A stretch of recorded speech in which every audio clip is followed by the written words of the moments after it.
spoopy music. And we are live. And we're live with Fortean Words. Hello. Evening all. Good day, chaps. How's it going? Have we got... Do you think this might be as popular as the Flat Earth episode, Hobbit? It may trigger some people, yeah. If you're an atheist, leave now. I certainly enjoy Flat Earth, and I think, you know, I just want to say, just for the record, I do enjoy Flat Earth, and it took me a while. I first heard about it 8 years ago, and I got annoyed with it, and then I just thought, oh, this should be easy to disprove, and then found out it wasn't.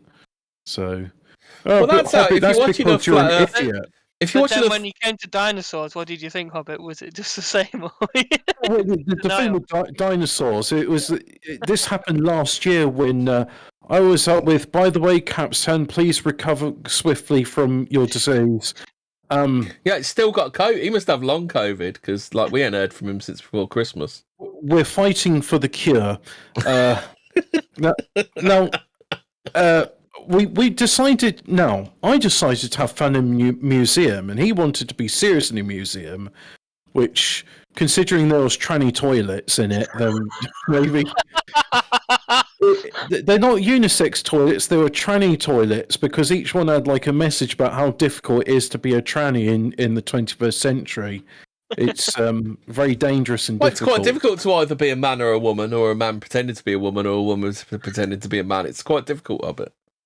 So anyway, we were there in the museum, and there were dinosaur bones, and I said, those are fake. And he says, well, oh, come on, Hobbit, what are you on about now? And I was like, well, look, it's clearly a conspiracy to try and rubbish anything that's in the Bible, and also say that dragons don't exist, so that we're living in some sort of new normal where there are no dragons or dinosaurs or giants, and your world's mundane and nothing interesting happened, and civilization began 6,000 years ago, and that's it. Oh, and also, it was always really bad in the past, and aren't you glad you live now? Because things in the past were much worse than what they are now.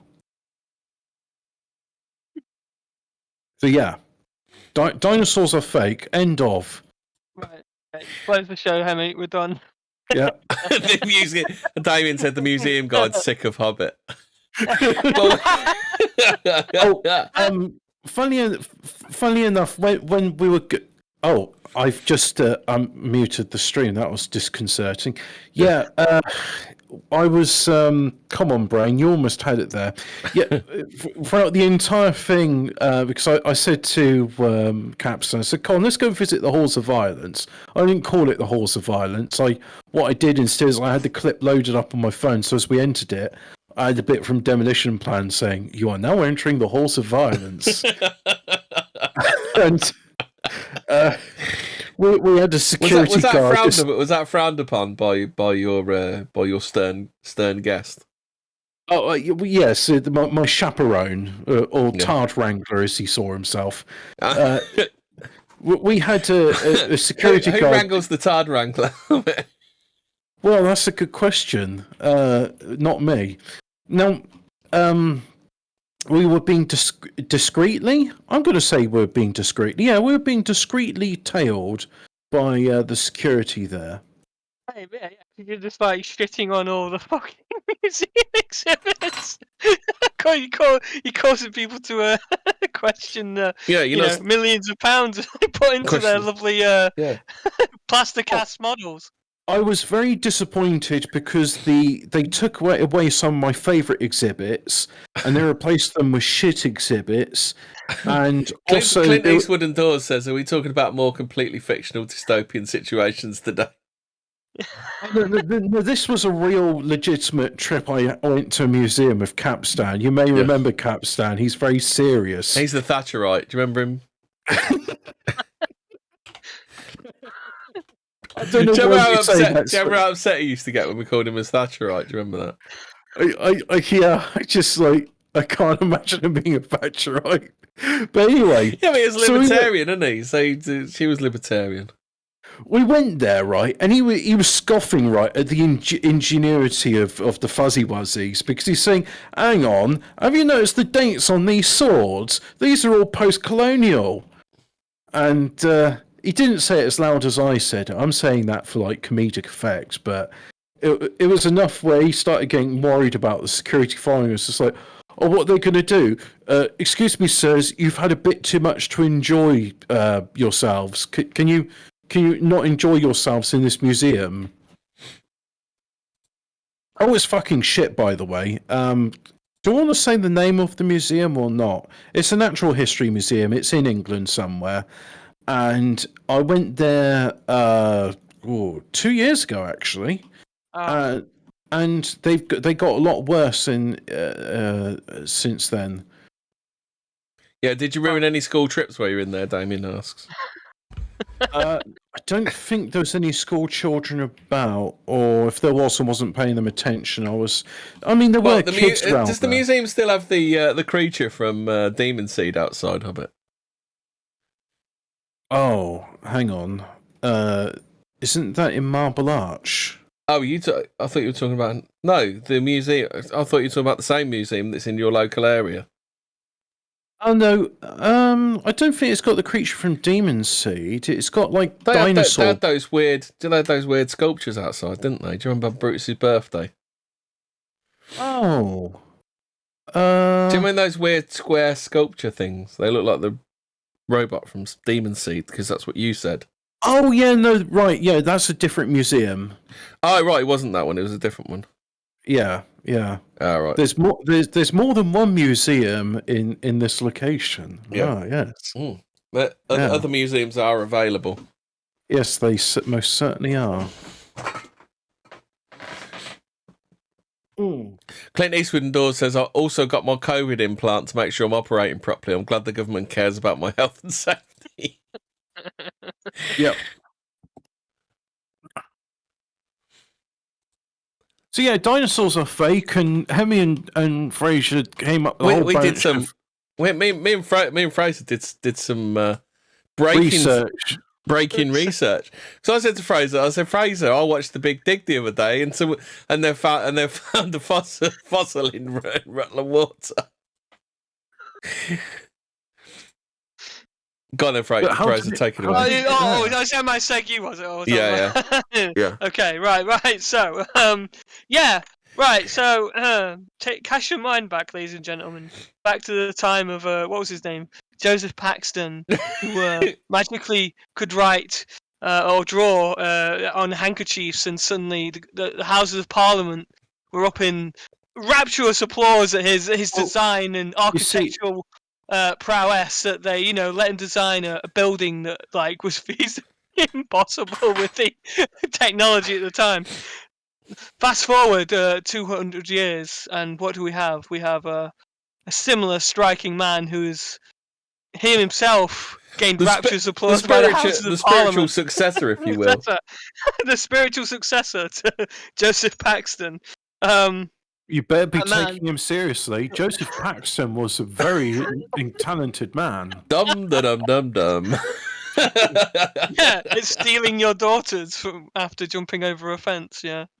You see, lock up your servant girls, right? Yeah. Yeah. An empty fag packet hadn't been invented yet, so he had to invent fags to put in fag packets, so he could draw on an empty fag packet Crystal Palace. Yeah. While being the train operator for rail, yeah. The rail. Yeah, but anyway, this isn't about Joseph Paxton, the greatest human who ever lived. This is about the second greatest man who ever lived. Yes, one Mr. Dr. Dean Lomax. Hemi, can you get up the TED talk of him? I want you to play a bit of it. Have you got? Are we talking about Dino? Yeah, it's in the Discord. Where is it? My unorthodox path to success. Yes. Does this Dean Lomax live in Barrett Holmes' Dino house? He's a Dino, yeah. Dino. So he might as well. Fucking hell. Google cares about your privacy. So, Please is there any click particular accept. time thing? No, I think you should play from the start. It's actually not that far in. I don't think it's about 4 minutes. TEDx Doncaster. Oh, that's prestigious alumni. Why is this so quiet? Hello, I'd like to welcome you to TEDx Doncaster. Sorry, it's really quiet, people. I've got no idea why. There are many barriers blocking me from achieving my dream. This is me. Sorry, peeps, he's a bit quiet. If I'll just put the... Put the sound up. Oh, it's on full. I don't know, for some reason it's really quiet. Maybe put subtitles, there we go. Yeah. Well, the 9 quiz... Oh, hang on, I'm reading the YouTube stream. That's about 6 hold seconds. on, do you want me to... I was going to read out for people because, you know, you're on the show. You don't want to read stuff, but... There you go, Hobbit. I'm going live now. Right, okay. So let's have a look at the... Just make sure I'm in He was the told right he wasn't good enough. He Not was told, everyone... he was told he'd never become a paleontologist. I'll tell you what. And what happened to that young man? Well, they were all laughing then, but they're not laughing now. I recall one paleontologist told And me get a real job. I'll never be taken seriously in paleontology unless I get a degree or two, and that I had to go. Did they tell him to have a wash? Right. Cut your hair? Now this is the bit that's important, right? I felt deflated. He didn't go to university, right? It's very important, this bit. All the finances to go to university. Didn't have qualifications or finances to go to university. Yeah, none of this defined me. Instead, I was more determined than ever to prove. So he sold methamphetamine. He's Nope. he's what, white? He did one better than that. By visiting museums, collecting fossils, and generally learning more Cocaine. about paleontology. Self-taught, like he's playing the fucking violin or something. He self-smarted himself. He got those bootstraps and he just pulled them right up. Here we go. Here comes the punchline, right? Here comes the punchline, right? What I decided to do was something Quite extraordinary. Propel me in the right direction. Something to really help elevate me above other people, to propel me in that right direction. And in 2008, everything changed. Right, be very... Approaching Right, the end of my that date is very important as well. high school year, I found myself running out of ideas. As to weigh my options, I decided to hold off pursuing further education and came up with this really crazy idea to go on the hunt for dinosaurs in the USA. Sounds barbaric, I know. Right, keep going a bit more, just a little bit more actually. Nothing saves dinosaurs like that. This surreal rambling reminds me of a UK paranormalist. No, this hasn't even started to get strange yet. One big shock in paleontology, but I needed to fund this trip. You'll dig for dinosaur bones and you'll be happy. I was already working. To fund this trip, I was to make sacrifices. Already working a job that I didn't like and didn't pay very well, so I worked a second job. I've been sacrificing time with my family and friends, and I sold my childhood Star Wars collection. Oh, relatable. Nerd. And then the subtitle stopped working in summer 2008. The age of 18, I jetted off to alone to begin an almost full Milan trip, volunteering at the Wyoming Dinosaur Center. That changed my life. It formed the backbone of my career. My very first day in the field was like something out of an epic movie or documentary. Not just like it normally is, where it's fucking boring and he just like scraping bits of shit out of dinosaur bones. No. He was cheating around, going around in the Jeep. Oh yeah, dinosaur, long-necked dinosaur. And this is me dig up dinosaur bones. My very first day. Not only the distributive providing blah blah blah. Seems legit. I'm a bit of a self-taught anthropologist myself. Yeah, right. Anyone in any job ever, on your first day, do they let you touch the fucking crown jewels, right? Yeah, do they let you actually fucking Did you go up to your HGB driving lesson? Did they actually let you drive it the first day you're there, or do you do theory and shit? Right. Well, put it this way: first day they went, right, Hobbit, we're going on the M1, didn't they, Hobbit? That's what they did first day. Well, put it the first day you wouldn't be expected. It's like, right, can you just operate this tipper and go on the 10-hour journey, please? It would have done if he was teaching you how to drive, mate. Oh yeah. No, I'd have been doing a 56-hour work. Actually, I was kind of doing 56 hours then, but that was training and it's allowed. Yeah. This is a legit TED Talk. It feels like that faux one Sam Hyde gave. I'll put the link to this in the chat. Just like they superficially resemble dolphins and sharks, and they look this excited when you look at let me remind you guys, the source of this is just me watching The Big Dig and me and Fraser just looking into the people around it. It had been mistakenly identified. He came to hunt dinosaurs in the UK and all he found was Bigfoots. This is what I like about being incredulous. I don't need, these fancy people just, talking all this bullshit to show how, I disbelieve them. I'm just naturally skeptical of them. It's like, oh, what? So dinosaurs are real, but... Whoa. What's he saying on screen now? What's he saying right now? Go back a bit. He's saying... go back a bit. Although I have no experience doing scientific research. That didn't stop me from doing scientific research.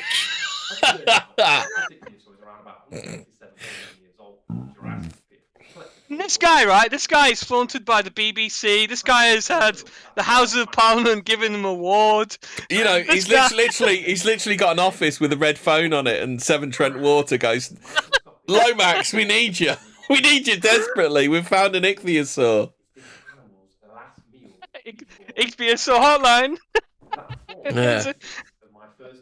Yeah. My name is Dr. Dean Lomax. Ichthyosaur hotline. How may I help you? I'll be there right away. Okay.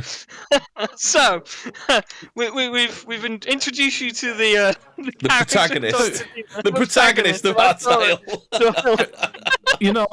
I just got to say, right, I have been watching a lot of King of the Hill, and there's this episode where they think they found some Indian arrowheads on Hank's lawn.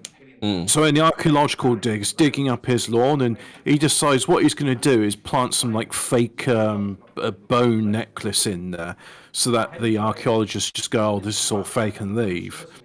And I just get the feet, and then Peggy, just on the first day, she digs up, and it's like, oh, look what I found, and then they all make fun of her. I always get a feeling that... Oh, hold on. We've got breaking news in the chat. TEDx is unofficial. Oh, yeah, it's like TED adjacent. Yeah. Oh, right, I see. Right, so that's it then. He doesn't go on the BBC. He doesn't teach school kids about big no fun zone says. Did he trick the BBC into thinking he was a dinosaur expert, or did they trick him into thinking he was a dinosaur expert? Is this like the case when the BBC had that taxi driver on and they were asking questions? Well, I don't know. No, oh, hang on, he's not Irish, but I can't do a Cameroonian accent. I do not know what you are talking about. But if you ask me, I just want the fare. That is 57 pounds. I just came to pick you up. It's not my fault. Are we going yet? TEDx files. Clinics one does the TEDx files. I want to believe in what's his name? In Dean Lomax. Dr. Dean Lomax. Dr. Reverend Dean Lomax. Dr. Reverend Pastor Dean Lomax. Wasn't he a DJ? Let me see if I can find. It's a DJ. No, you're thinking of Steve Lomas, aren't you? Used to do the evening session, didn't he? So right. This geezer is a proper lad.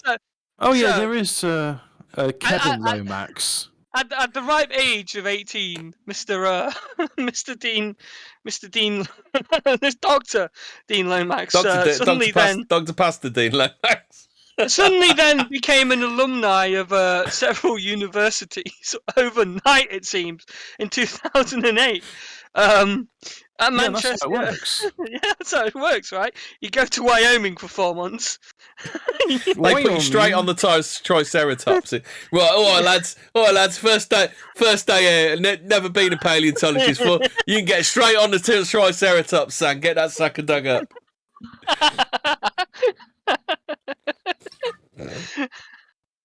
Shall I use the brushes or JCB digger? I'll tell you what, I'm lead scientist on this, but I'll tell you what, I'll make you a cup of tea, son. What's your previous conversation, son? So I worked at McDonald's and Burger King before I came here. And sold my Star Wars figures. Thing is, though, where do we find these? Why are we supposed to take these people seriously? Why are we supposed to take them seriously? I can't take it. Well, I think it's very rude that you don't take them seriously. He works so hard selling off all of his Star Wars figurines, and there you're just taking the piss out of him. Did Mr. Self-Mastery ever find the elusive Bongosaurus or the menacing American Rex? But I will remind everybody watching this that me and Fraser found this completely by accident. We didn't even go searching for this guy. Oh, dear. Like 5 minutes to figure it out. It's like, what? It's literally just up there. It's like, well, how does no one see this and think, hold on a second? Hold on. Something's wrong about this. Something's fucky. So our story then proceeds that Rotten Water, right, have found this Ichthyosaur, right? Now, can you get the news article up from the Mercury, the Mercury one? The Mercury. It has one of the best quotes. I think that illustrates the Alien Water, YouTube. At the bottom, it should be. It's the it's bottom. at the very bottom. Sea dragon found in Rutland Water. Yeah, the one with the picture of Dr. Lomax. Dr. Reverend Pastor Dean Lomax. Right. You don't even have to put the X in his name like Malcolm X because he's already got the Lomax. Right, so Rutland Water, get on they're draining their annual landscaping competition for 2021 or something, and they discover an initial a bit of spine. The way I saw it, they found a bit of spine. That was the story presented to me on the Big Dig on BBC. Right, so they find this like bit of rock jutting out of another bit of rock, and basically, yeah, they get on the phone to Mr. Lomax, and they found a spider and went, hold on, you know what this is? This is an ichthyosaur. Yeah, this is an ichthyosaur. Get this guy. No, yeah, exactly. If you want to scroll down, just to get the quote from, I think it was Dr. Eversand. He's actually like asking the because apparently there's a bit of a row, isn't there? It's there's a bit of a row. It's between Severn Trent and the Leicestershire and Rutland Wildlife Trust, and they're arguing about who actually found it. Did you know about this bit? Yes, because of course they'd be claiming who found it because it's money, isn't it? I like this quote. It's great to learn so much from the discovery and to think that this amazing creature was once swimming in seas above us. Now this is it was swimming in seas above the Midlands. Right? Yeah, exactly. We'll get to that, right? Remember that, right? That quote as well. That's a good one. This article's great. Right, so Dr. Eversand, you could just read the whole article. Actually, it's pretty short. Right, let's go for it then. An enormous sea dragon that lived, a sea dragon in quotes, that lived about 180 million years ago has been discovered at Rutland Water. The fossilised remains reveal it to be the largest and most complete ichthyosaur ever found in the UK.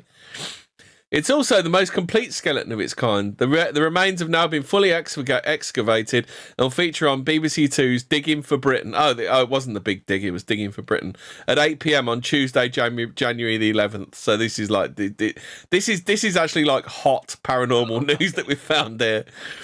Joe Davis, conservation team leader at Leicestershire and Rutland Wildlife Trust, discovered the sea dragon during. It's not even a fucking sea dragon. It's a big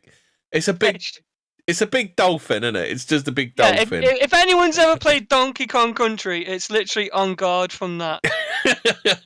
Mark will know that. I know Mark's listening. He'll know what you're talking about. Joe Davis, conservation team leader at Leicestershire and Rutland Wildlife Trust, discovered the sea dragon during the routine draining of a lagoon at Rutland Water in February last year.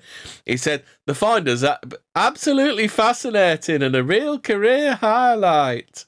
And then he also said, it's great to learn so much from the discovery and think this amazing creature was once swimming in seas above us. Aren't dinosaurs amazing? Amazing. Aren't they amazing? The way they can hide and just pop up to the surface. It's brilliant.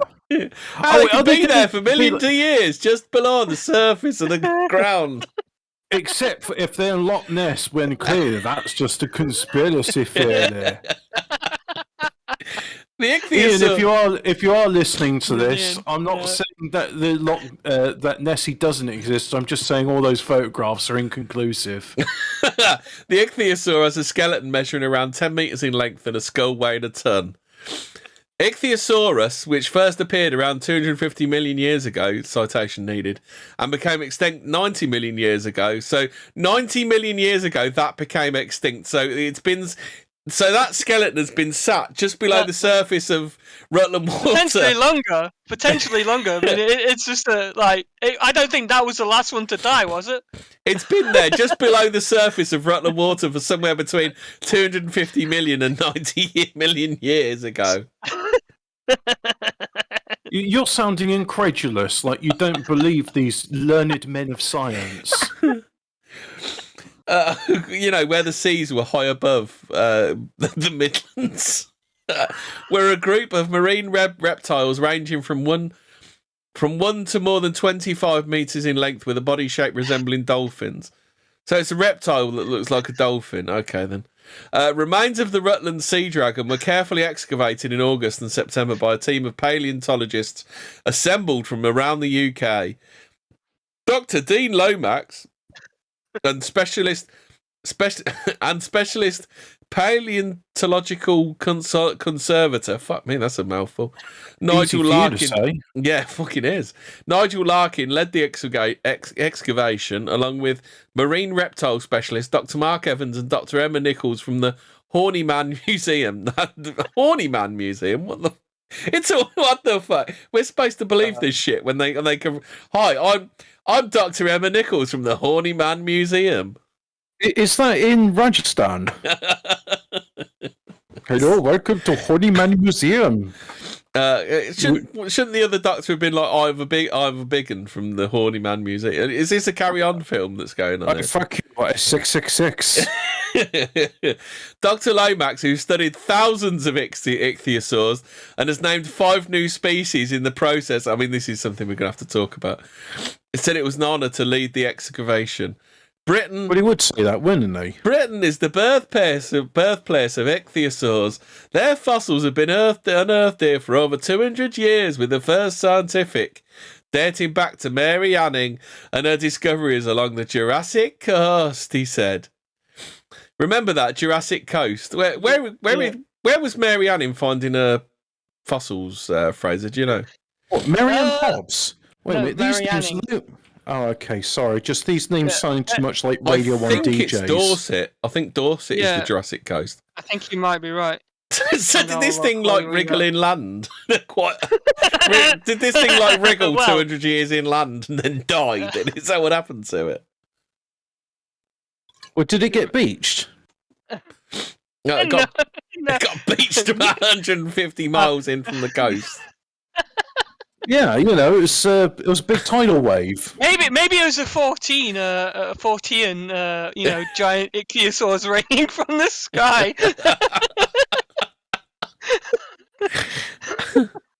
The original event. Raining blood from a lacerated sky. Sped West says, Rutland Water has only been there since the 70s. How the fucking dinosaur end up there in the space of 4 years. Oh, we haven't finished with the creation of Rutland water. No.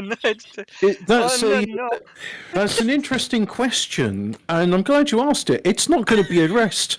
Okay, right. So the Jurassic coast begins in Exmouth, East Devon, and continues for 95 miles to Old Harry Rocks near Swanage, Dorset. Old Harry Rocks. Yeah.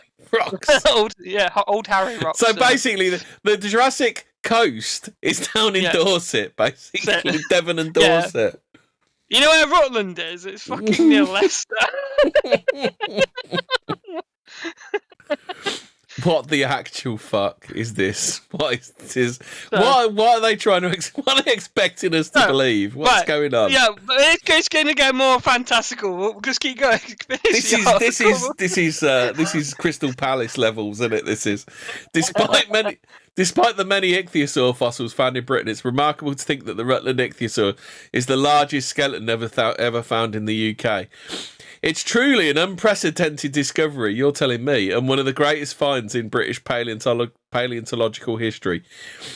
The discovery is not only the first at the Anglian Water Reservoir, with 2 incomplete and smaller ichthyosaurs found during the construction of Rutland Water in the 1970s. Dr. Evans said, "I've been studying the Jurassic fossil reptiles of Rutland and Leicestershire for over 20 years. When I first saw the initial exposure of the specimen with Joe, I could tell it was the largest ichthyosaur known from either county. However, it was only after our exploratory dig that we realised it was practically complete to the tip of the tail. Rutland's motto, Multium in Parvo, translates as much in little, so it's fitting that we found Britain's largest ichthyosaur skeleton in England's smallest county." How convenient, isn't it? Yeah. It's highly significant. Story with a happy ending.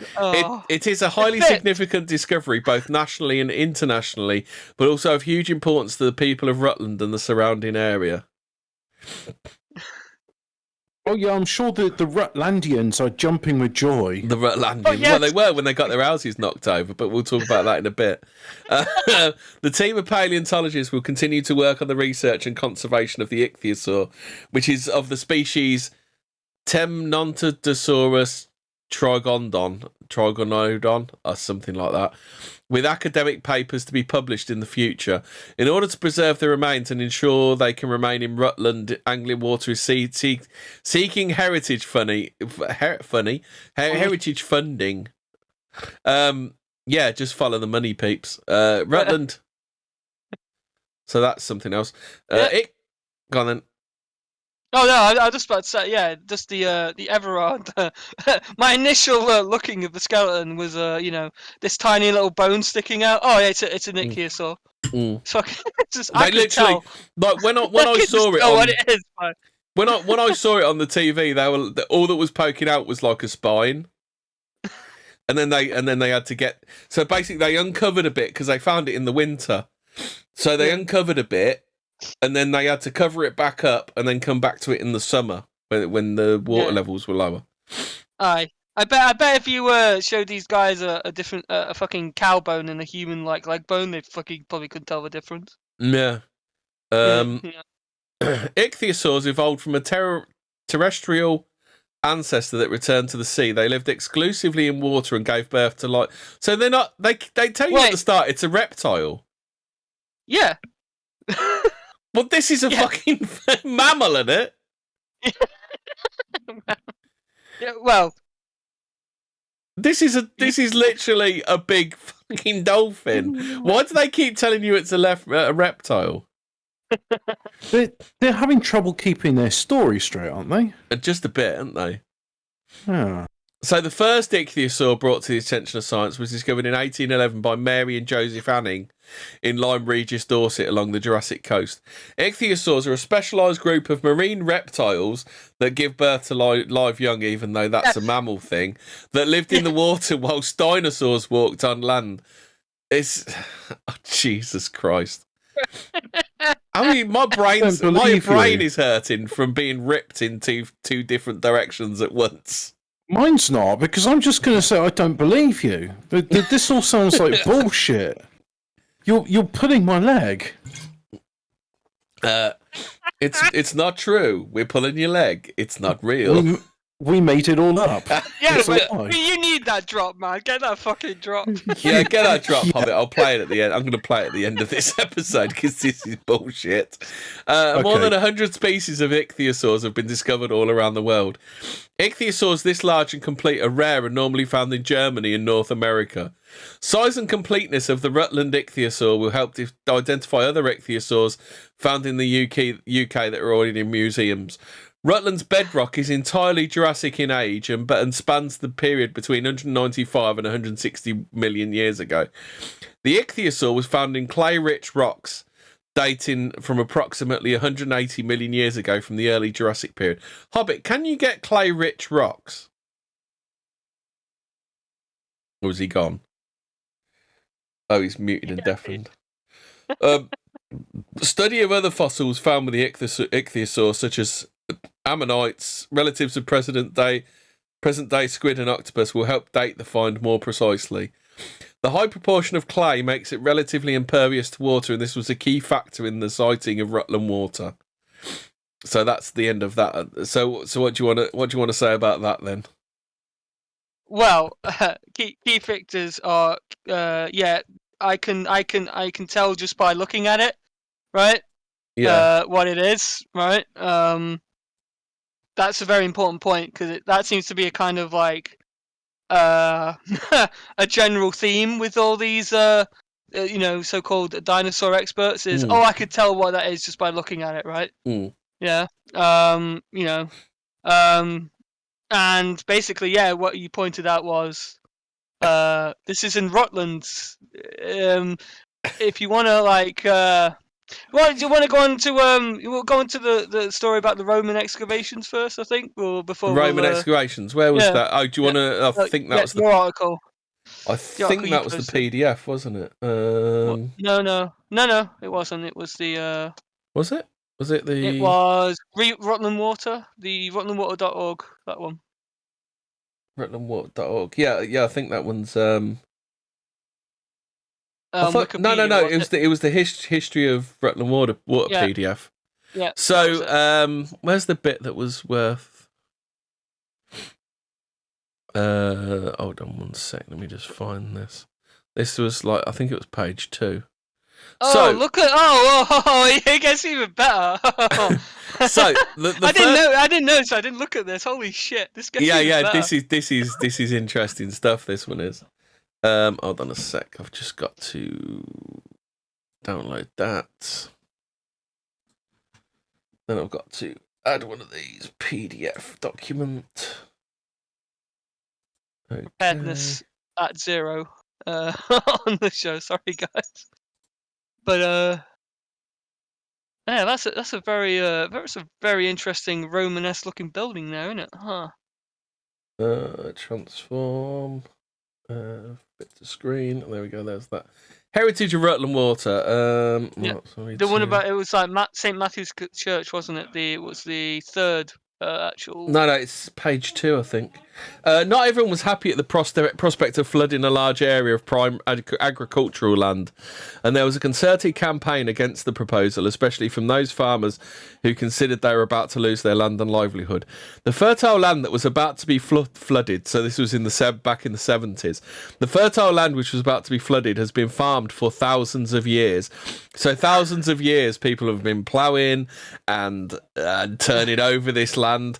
Archaeological investigations, both before and during the construction of the reservoir, again in the 70s, revealed the evidence of Roman farmsteads. So this fossil was above Roman farmsteads. How does that work, then? Not surprising that Great Casterton was known as the location of an important Roman fort and town, which is only a few miles further down the valley. Sites of Iron Age hut circles, Saxon houses and cemeteries, and medieval dwellings and barns were also found. Aerial photographs of the valleys before flooding also show large areas of medieval ridge and furrow, certain evidence of strip farming methods being used. Now, what's strip farming, Hobbit? Is that would again be something that would be pretty intensive on the land, wouldn't it? I mean, this thing. So this fossil fought its way up through all the Roman era stuff. Yeah, I mean, again, like, it's a good thing you've got that clip now. So if you want to play like 47 minutes reprieve, I'll play it at the end. I'll play it at the end. 47-second reprieve, I should say. 47 minutes. Jonathan Frakes saying it's fake. We made it up. Oh, yeah. That's the other question. Can you get clay-based rocks, Hobbit? Sedimentary rock, yeah. Oh, okay, then so you can. Clay-based rock. What would that be? Oh, I don't know. You know what? My mate would actually know what clay-based rocks are. Yeah, because it does say that the reason... Where is it? Rutland's bedrock. Yeah, the Ichthyosaur was found in clay-rich rocks dating from approximately 180 million years ago.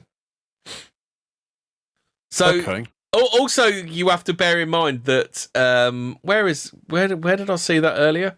It's this fossil that's right near the surface is somewhere between, is it 90 and 250 million years old as well? Yeah. It's they're saying they found that in the layer is 180 million years old, right? Yeah. So that they're trying to say that it was 180 million years ago that it died, right? And that's the Oh yeah, they went that was it. They went extinct somewhere between 250 million and 90 million years ago. They've found fossils supposedly in the sedimentary layers from 250 million to 90 million. After that, there's none, kind of they're saying. So it went extinct then, right? Yeah. Yeah, all the families of Ichthyosaur went extinct. But the Romans built underneath it, didn't they? yeah. These Romans, they built around the Ichthyosaur. Just they were clever, those Romans. Yeah.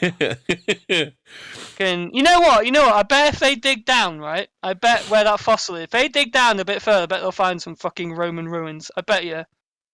Fucking, I bet Rotten Water a tenner that would happen. It's like that quarry in Germany. They'll find a mosaic of a black Roman emperor, won't they? Yeah, they will. They'll find, like in that quarry, wasn't it? And they found an aqueduct under fucking, under all of that. So it's like, okay. This shit is cray, isn't it? But where was that picture we had of the actual find of it? I think it's on the other article, isn't it? Is it on the BBC one? I think it's. Oh yeah. It is. That's the one, right then. Yeah, right. Okay. So if you want to go to the BBC article, right, here's the actual picture of it. Yeah. The Rutland Ichthyosaur fossil is largest found in the UK. Which one do you want? The first one. I'm in the Rutland and Stamford Mercury. Oh no, go to the BBC one, BBC News one. Okay. It's got a better picture, right? This will kind of explain how fucked up this is, yeah. Oh, the one with the world's greatest. View. Yeah. Ace Ventura, dinosaur detective, laying next to it.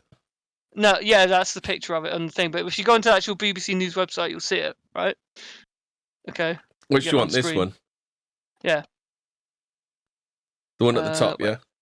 Yeah, the top one. That's it. Right. Okay. This puts into perspective, right? where it is, right? This is on top of an island in this lake, right? Yeah.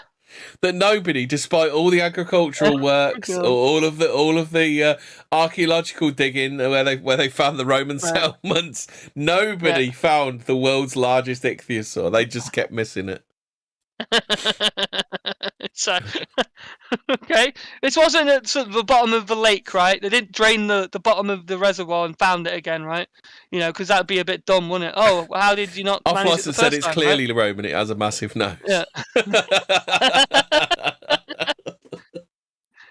Yeah, they got it wrong. That isn't their head. It's a nose. Yeah, it's a Roman nose.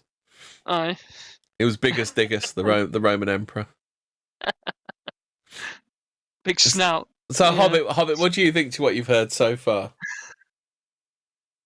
The facts as we're presenting them. Is he muted again? He can't take it. He's gone for a poo, probably, or something. He's gone for a clog. Right. So, do we want to, nail it in the coffin then with the Rutland Water? Right. What are we going for? What are we going for next right? with our next piece of evidence? Get up the heat maps. Get up the topography maps. Oh, the topography. Let's put a nail in. Let's put this dinosaur to fucking rest. Oh, I've got a few questions about this. So we both I think we're in agreement here that these dinosaurs are fake. They're not what they say they are. But these bones do exist. Now, hang on. This is the thing, right? Like Antarctica, you can't go there unless you've got accreditation and permission. Yeah. Dinosaur bones are the same. You're not allowed to examine or see the bones unless you're part of the In Club. Yeah. So, I mean, I always found that bit interesting. Well, that's it. You have to go to one of these dinosaur, like this guy did. This guy literally went to one of the places. You have to be dinosaur accredited. Yeah. Yeah, no. You just have to go to one of the places where where they allow you to dig up dinosaurs. There's certain places that have a never-ending supply of dinosaur bones. It seems like in one area, these dinosaur parks, like in Wyoming, right? The thing is, a dinosaur park. I mean, I believe that there are these giant creatures which do exist, but. I don't call them dinosaurs. I think they're dragons. I do think these creatures did exist, but it's just they get these bones. I mean, it's the same thing, but like when they get fragments of hominids, and then say, "Well, we got this tooth, so we've created this entire creature from this one tooth." I'm like, hang on, how do you know? And the thing is, like the artist's depiction of it, I thought someone did a very good thing where they showed like a rabbit skeleton, and it's got the teeth and stuff like that. And bitch. And then they show the artist's depiction, like some sort of weird looking alien with sharp teeth and stuff, and then it's like actual creature in reality, and it's a cute fluffy rabbit. Same with otters, actually. If you look at an otter skull, that looks quite scary. The Montauk monster, which is a raccoon. This is. I'll get this up in a sec. This is being proper gay. What are you, Cryptozoology Snopes? I am.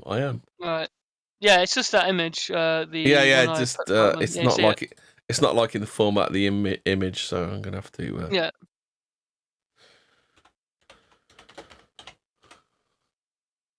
So are dinosaurs part of cryptozoology? No.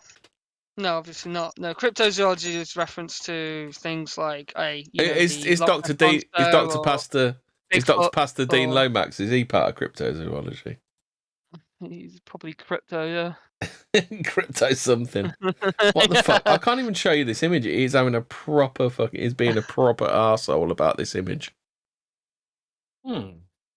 It really literally will not. It does not like censored. The fucking format about They're it. They're onto us, boys. Yeah, they're onto us, lads. We've been rumbled. Yeah. Get the jig is up. You've had a bit too much. Oh, you're laughing at our serious research? Well, fuck you. We've had a bit too much to think, lads. Dr. Dean Lomax is preparing to swat us any minute right now. Yeah, Dr. Dean Lomax is on us. We're going to get a knock on the door from the dinosaurs in black. Yeah. The velociraptors in black. We are the dinosaurs in black. Fuck you, I will put it up. I will put that map remember. Up. Oh, right, so there's the heat map of Rutland. Right, this is the topography map, right? Okay. Right. So, what we're actually looking at here is, I don't know if can you zoom in to the enhance the island at the north there. You see where it's a bit like greeny yellow? So what's the nearest village? That's where you are now. Where Upper you Hambleton. Yeah, see right there. That is what we're talking about. That's the reservoir. That's the island itself that they found this dinosaur. Oh right, that Upper Hambleton. That's the island, is it? Yeah, that's the actual. That is that lake there. The greeny blue colour. That is the dammed. So that's 124 meters below. Oh no, above sea level. Yeah. So are we saying the Earth in the Jurassic period was literally... Okay, let's be fair to these guys, right? At most, right, it's between 120. At lowest, right, it is 50-something meters, right, above sea level, right? But the red area is like way above sea level, isn't it? Right. Like the pinky area is 200. Yeah. The pinky area is 211 meters above sea level. Okay. Now, put it into perspective, right? How much water you would need to cover, right? Just to get up to that is an inch above a land, right? Right now, from sea level. Yeah. Right. How much volume of water would you require for, as it said in the article? Imagine this fish swimming above our head. Fraser, I've listened to Greta Thunberg. All we need was melted ice caps. That's all we needed. Right, that's an inch, yeah? This fish was the biggest they've ever found, right? How much room do you think that one dinosaur, right? And it would have been probably in schools, and there's, how much room would that have needed? And hunting space, right? What, going to schools, getting its life on track? Well, he probably did. He probably did GCSEs on, like, Dean Lomax. Yeah. Fucking, Dino Lomax. Dino Lomax. That's a good one.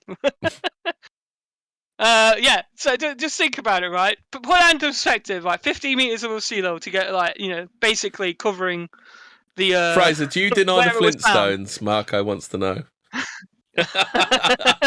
Mate, the Flintstones sounds a lot more plausible than this, to be honest. Flintstones myth plausible compared to anything Dean Lomax has to say. Right, okay, and if any of you globe earthers are out there right now, right? Now, imagine that 50 meters of water just to get there, right, to the where we are today on the Earth, right? And it needs its habitat and hunting ground space, a depth of God knows how many more hundreds of meters of water. And bearing in mind now that Dorset was all the way around the 24,000. And bearing in mind Dorset was still the coast, because it's the Jurassic coast. They admit it's the Jurassic coast. Yeah. Dorset's like coastline hadn't obviously changed, right? Yeah, it was the Jurassic coast. Yeah. Yeah. Right. And understanding plate tectonics and subduction and, as the tectonic plates move on into the mantle, supposedly, of the Earth, right, due to tectonic forces, being pushed against the plate boundaries. No, Alaska, Dom. Right? Dorset. You remember the joke from the other week? Well, there we have it. That's... I think that literally says a lot, right? Yeah. So, where'd all the water go? How do you fill that? If you understand the properties of water of always finding its level in a container. No. Plug. Yeah. Where did all that water go then? For ice caps. It's easy. Fucking. I listen to Greta Thunberg. She knows what she's talking about. But don't they say if all the ice caps melt, like only about 20-30 meters would be covered? You ever think Greta Thunberg would appear on Case Good Cooking to teach her the gospel of veganism? Let's ask Google. I'll tell you what, Big Mac, melt, how much the Big Mac water... the Big Mac my way would sort Greta Thunberg's problems out. Oh. Do you think she'd like an egg slut sandwich? Or maybe the spag bowl my way. That she'd never moan again. That's what wiped out the dinosaurs. What, the spag bowl my way? Okay, right. Yeah. You may have heard. Right. Okay. If how stuff works, right? If the polar ice caps melted, how much would the oceans rise? This is if the polar ice cap did melt. You would have heard about global warming. It seems that in the last 100 years, blah, blah, blah, blah. Sea level rose 6 to 8 inches. Okay. So 15 to 20 centimeters in the last 100 years, right? Okay. High temperatures. So, yeah, give me an actual, estimation then, guys. Come on. Well, I think, isn't it just like a bit of New York and a bit of London, isn't it? I think. Right, there's nothing amount of ice covering Greenland, which would add another 7 meters, 20 feet to Just the watch, ocean. just watch an Inconvenient Truth, Madfla. Okay. You know, New York's underwater now, thanks to 7 meters. Right, okay, guys, we've got 7 meters if Greenland melts, right? Yeah. 7 meters, right? So we're still 45 meters missing of water, right? So we need 45 meters from Antarctica, basically Antarctica. The change estimate by rise 50 centimeters, right? The estimate that sea will rise 50 centimeters, 20 inches, with the lowest was 6 inches highest. The highest at 95 centimeters, 37 inches. So we're looking for at least on the low end. At least on the low end, 59 meters. That's on the low end. We're looking. Yeah, that's the low meters. end, right? Yeah, the low end. Yeah.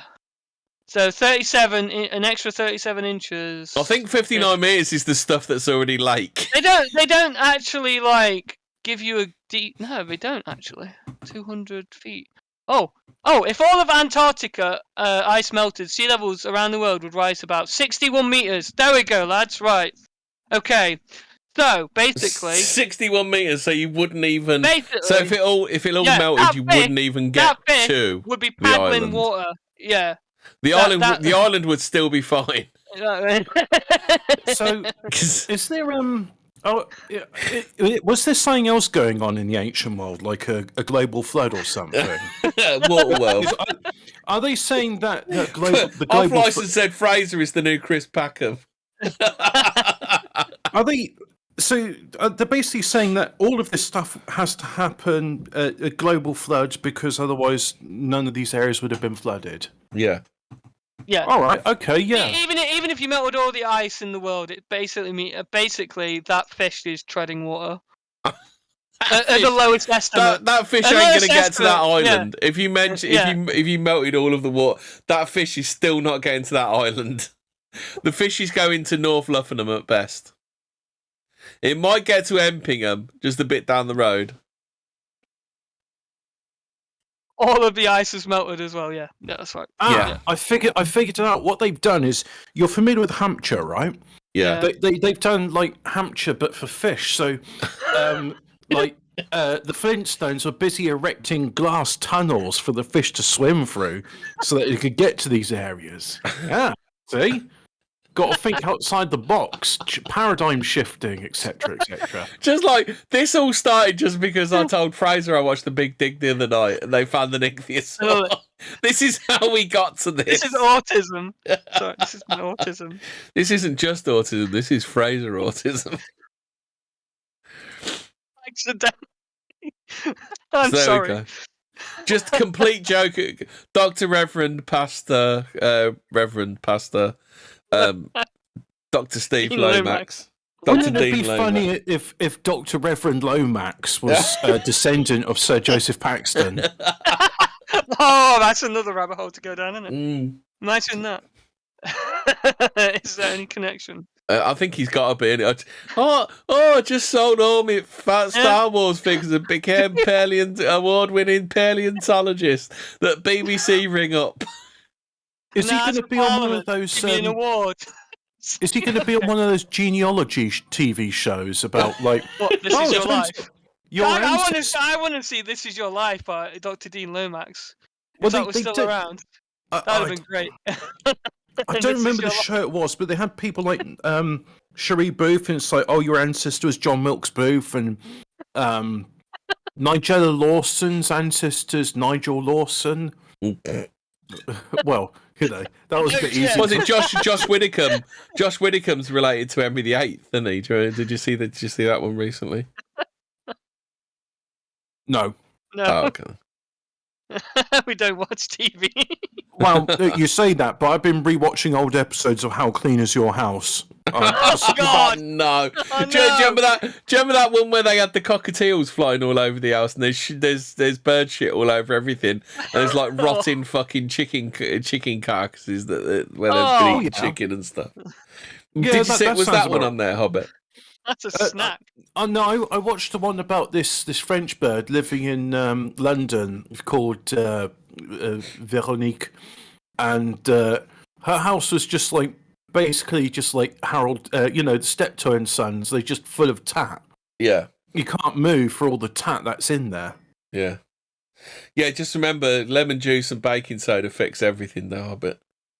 Oh, I'm amazed actually. Yeah, bicarbonate soda. If you got tea stains in your mug, just rub it with that, and it goes away. Oh, I did try. You what? You rub it straight on there, do you? You just rub it on, and because it's mild abrasive, it gets.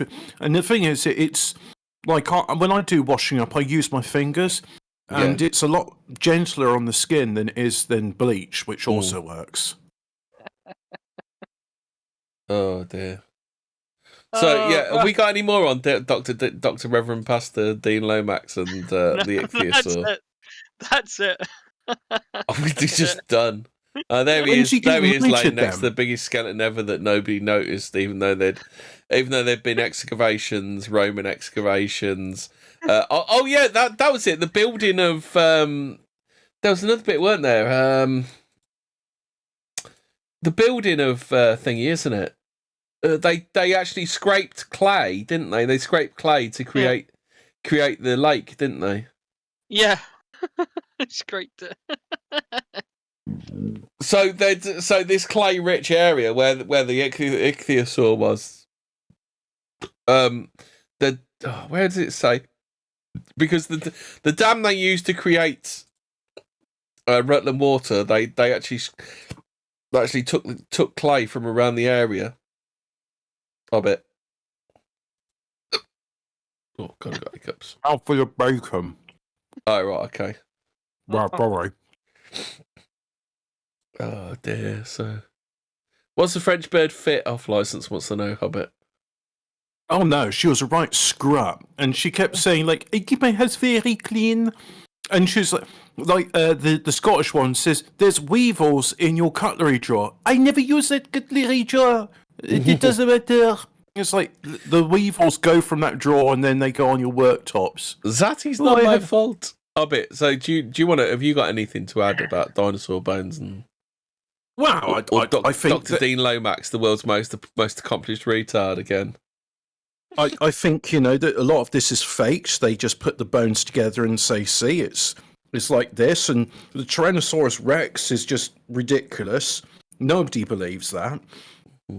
And but at the same time, I also believe in dragons, and I believe they flew around and breathed fire. So I do believe in these mythical creatures, and that's what I think dinosaur bones are based off of. There's like, get the dragon bones, pretend they're dinosaurs, and try and make our magical.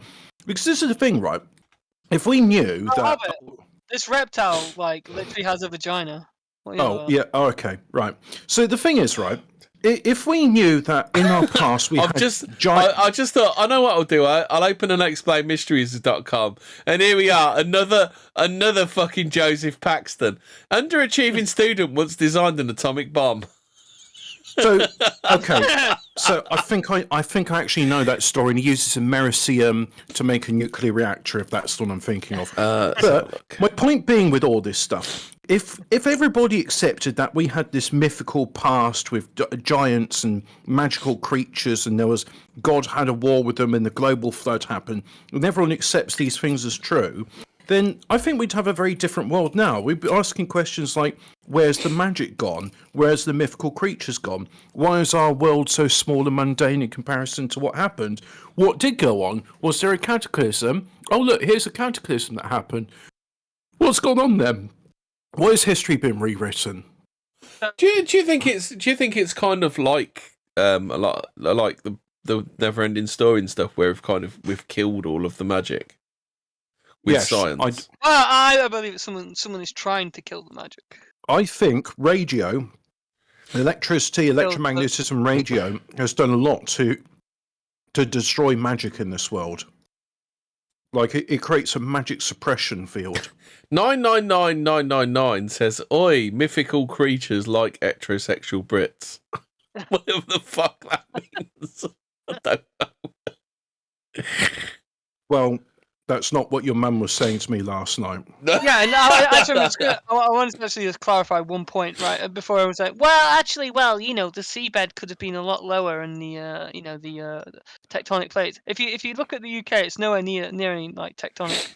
Well, the fact is, the Jurassic coast was in fucking Dorset, where it's always Eurasian plate is not the Eurasian plate is not a subduction plate, right? And since the geological community has moved away from the idea of basically they went on to the idea of plates moving around on the mantle in the 60s. Before that, they literally just believed everything was in place as it was, and obviously like sea levels rose and fell. That's how the mythical island of Lumeria came to be, because they found lemur fossils in Madagascar and in India, and they couldn't explain without coming up with this magical theory of tectonic movement. How they got there, how the same species of lemur got there. Maybe plate tectonics isn't such a bullshit theory. Like this is it. This is the thing. Even with the the cope of it's plate tectonics, the seabed was lower. Like Rutland was a lot lower back then. As a man who dropped out of his geography A levels, I remember plate tectonics being taught to me as like mountain ranges are where the plates smash together and ripple. Yeah. Yes.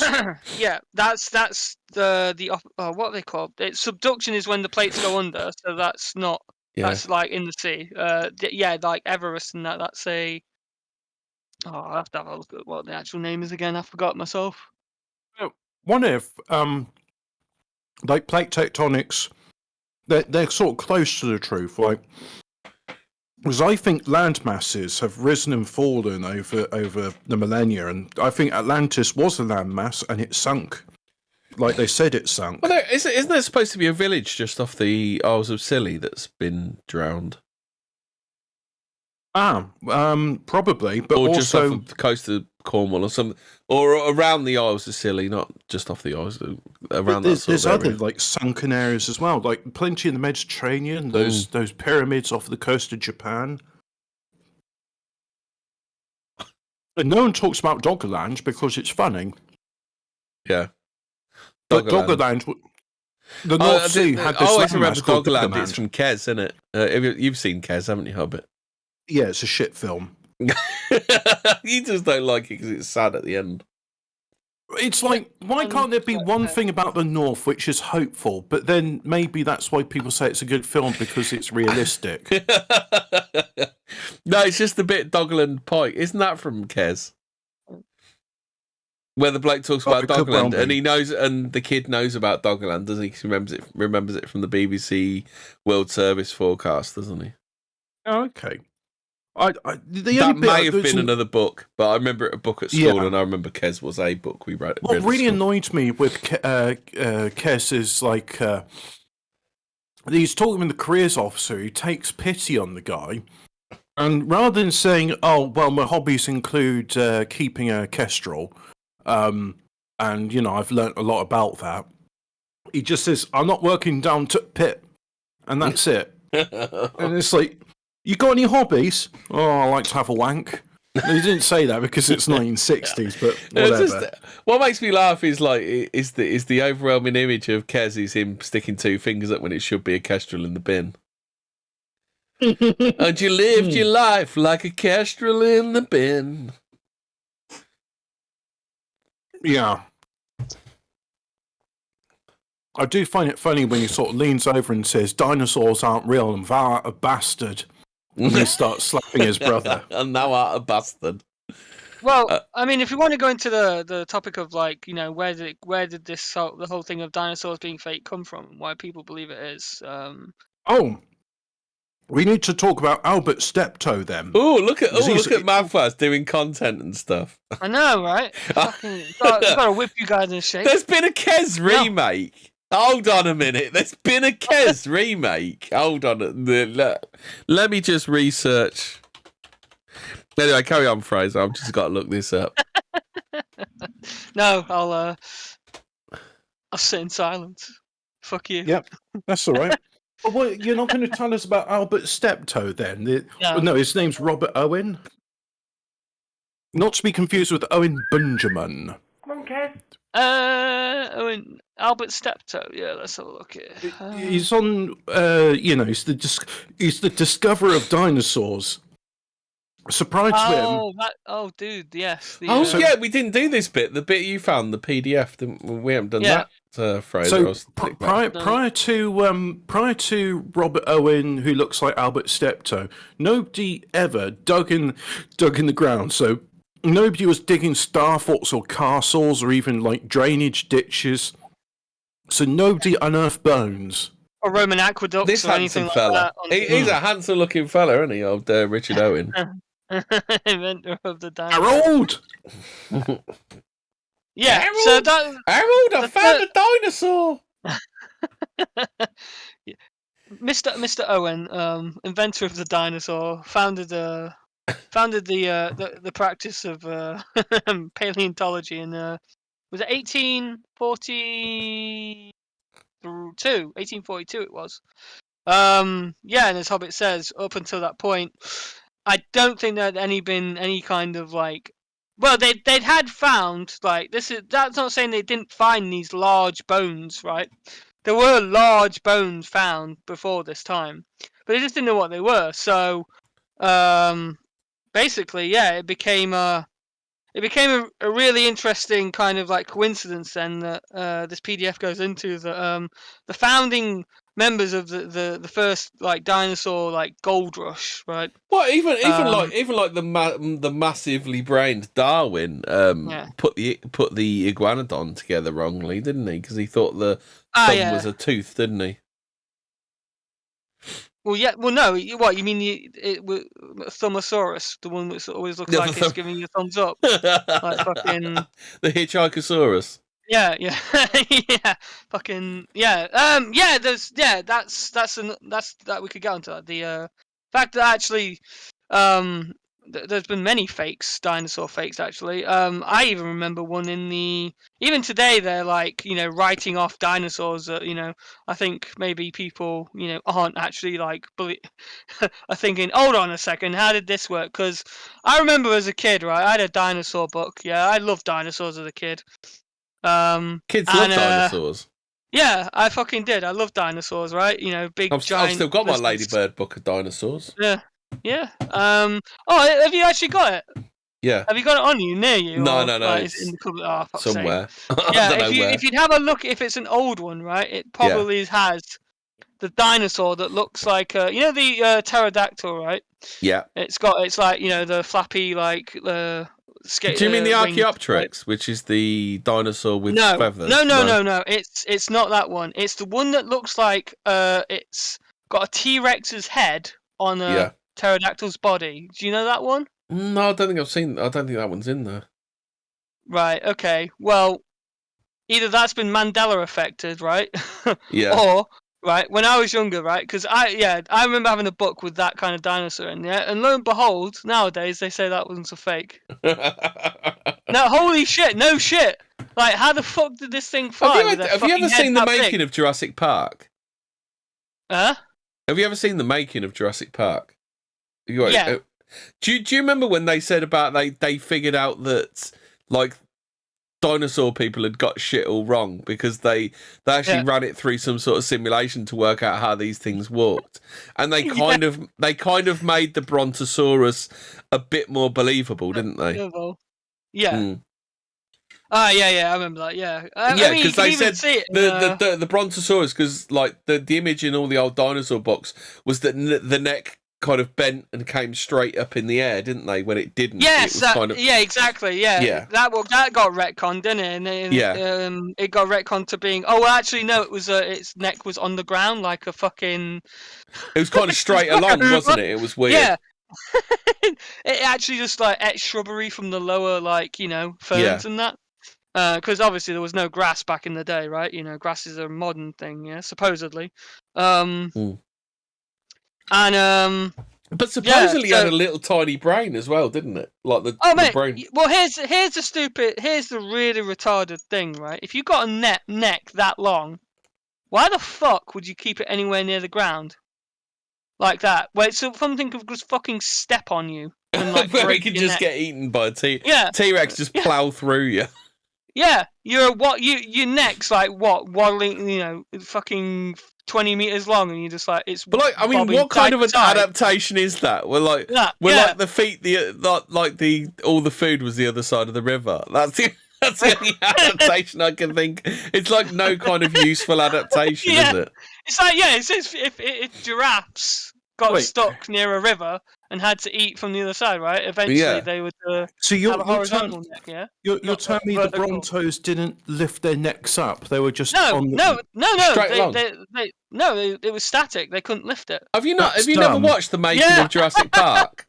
They go through a whole bit. If you watch the making of Jurassic Park, they go through a whole bit where they actually ran it through a simulator and they had to work out how dinosaurs actually moved.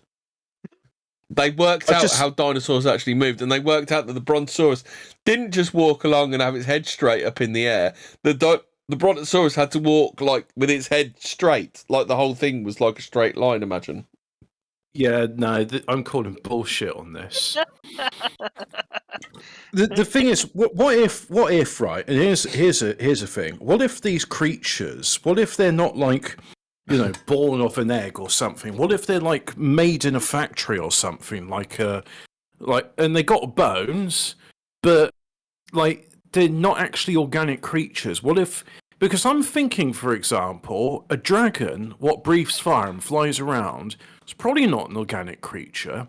What if you had like some sort of like mecha robot which flew around and it breathed fire, and you give it flappy wings because that's how the ancients depicted them, but really it's just sort of like zooming around on plasma jets. Yeah, I'm going to actually just go ahead and say that not dinosaurs, dragons are actually mecha. Dinobots assemble. Dinobots, that's it. They fly around, they battle, and the Brontosaurus was actually the reason it had a long straight neck like that was because it's a mass accelerator, so it's a giant railgun. No, because the tail and the head used to turn into a big sword. Yeah. Oh, okay, yeah, all right. Yeah. Well, I'm thinking it's long like that because it's just like that's the railgun. Dom thinks dragons were made in a Wuhan lab. Wuhan got you all in check. I think this could actually be a good Saturday morning cartoon, like battle dinos, and you got dinos. You got the Brontosaurus artillery railguns. You got the Stegosaurus tanks, and we haven't spoken about this bombshell enough. The Ichthyosaur was a mammal, because mammals were supposed to have appeared after the dinosaurs, weren't they? Well, or at the tail end of the dinosaurs. Well, here's the thing. Well, supposedly, I believe that they're saying that there were some form of mammals towards the Jurassic period, which was 65 million years ago. The end of the. I've got it. Right. I've figured it all out. So this is an exclusive original content. Nobody else. But that doesn't mean the Ichthyosaur was obviously a mammal, was it? Because you're ready for some original content. You're not going to get this on Freeman TV or Red Ice Radio or anywhere else. You can hear on Fortean Words, right? Dinosaurs, as we call them, were actually machines created to do terraformation. And then they created all the mammals and life we see today, and then they kind of like died out because they weren't needed anymore. Are you just copying Horizon Zero Dawn or something? Is that not the story of that? No. I don't know. I don't know what that is. So. Video game. So the premise of that game is robot dinosaurs terraform the world, and then the cataclysm is not a meteorite striking; it's when they change the atmosphere and it kind of blows up. So I think it might be, yeah. All right. I haven't actually finished it, but I get the feeling that's kind of what, yeah. Oh, so that ties into last week's episode when we were talking about the Akashic records, and nylon was found in both New York and London at the same time. That's true. Yeah, like why can't we just access the Akashic record and experience being a Brontosaurus? Yeah. What's the Akashic record got to say? I found being a long-necked dinosaur that gets snapped every time a fucking predator comes around. I want to access the Akashic record. There are a few reptiles that give that do live birth. Is the duck-billed platypus a reptile? Well, yeah, iguanas. Is it iguanas and turtles or something? No. What have I found? Sea snakes give birth to live young. Sea snakes. So things that live in the sea would give birth to live young. I assume. Yeah, they would. Yeah. Interesting. There's a species of lizard called the viviparous lizard. That is fully viviparous. So viviparous is live birth. So this lizard is found in Europe and Asia, and the only species in this genus Zootoca. And the skink, the blue-tongued skink, gives birth to live I've heard of those. The only reason I know the name skink is because in a Warhammer Fantasy, they'd have lizard men armies, and your foot soldiers and that were called skinks. Yeah. Well, the thing is, it would. Yeah. Well, yeah, they're calling it a reptile, but wouldn't it be more of a fish? Like fish. Yeah, they lay eggs, so wouldn't they? Yeah. I'm thinking that these are like names after the fact, aren't they? They're kind of but I'm thinking this thing actually looks. But the thing is, I think the thing actually looks like a big dolphin, doesn't it? Which give birth to live young. So I'm calling this thing a mammal. I want to see this Sir Joseph Paxton the Younger, the second. I want to see him open the door, get on the floor, everybody walk the dinosaur. Yeah. You mean Reverend Pastor, the Doctor Reverend Pastor, Doctor Reverend? That's what I'm saying. Sir Joseph Paxton the second. Yeah. Dino Lomax. When he gets into his Barrett new build home, he needs to open the door, get on the floor, everybody walk the dinosaur. Right, okay, so I'll read. Can I read a part of this fossil thing from this PDF then? Yeah, can you? Yeah, all right. So obviously we have the Richard Owens, right? The collective, the inventor of the dinosaur. Harold. Right? So the problem with fossils. Here's the problem with the fossils, right? Another problem, right from the time of fossil collecting, became popular in England, was the temptation to commit fraud. A good specimen could attract a high price on the open market. Basic questions regarding provenance and authenticity were set aside in the race to discover something new and make a name for oneself.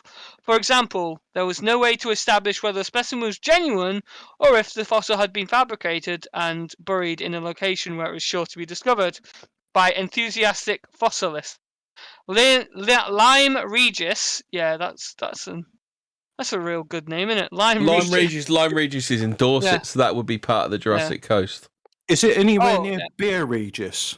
Yeah, so Lyme Regis in Dorset. I've actually been to Beer Regis. I once had a very nice holiday in Lyme Regis. Yeah, so this is where they're talking about Jurassic Coast, and Dorset became famous across Europe as a source of major finds. Although the experts were at a loss to explain how, over millions of years, so many prime specimens had managed to expire beside the same small village in southern England. Yes. Was it like Midsummer Murders, but for dinosaurs? We made it up. It's not real. Yeah. So, even a brief injection of the annals of fossil hunting and fossil reconstruction will reveal how easily it lent itself to fraud. The scientists always seem to find what they wanted to find. A fraudulent find could be arranged quite easily in another dinosaur species, another proof of evolution, and the ancient Earth could be added to the shelves of the. You mean like if you needed some funding for a new visitor centre? You mean that kind of fraud? Yeah, exactly that kind of. Yeah, we need some money. Hey, look, we need we need some money. Hey, find a fossil. Hey, look, more tourists. Wow, imagine that. Oh. look what we found. And it's the biggest as well. It's massive. Next time they'll find, we found an even bigger one. Can't wait until these things get so big. Look at this thing that died after the Romans. This one was a How does the chronology of events work? Diamonds. Romans died. Dinosaur bones. Flooding of Rutland. Draining of Rutland. Oh look, we found these dinosaur bones on top of Roman ruins. No, that's what I was saying. I bet Rutland Water a tenner. If they dig down under those dinosaur bones right now, they'll find Roman ruins. Can I talk about my dream where I was somewhere in Central Europe and I was in an underground cathedral? You sure? Let me finish this. Right, so where was I? Fraudulent finds could be arranged quite easily, and other dinosaur species, no proof of evolution of ancient Earth, could be added to the annals of the Natural History Museum in London.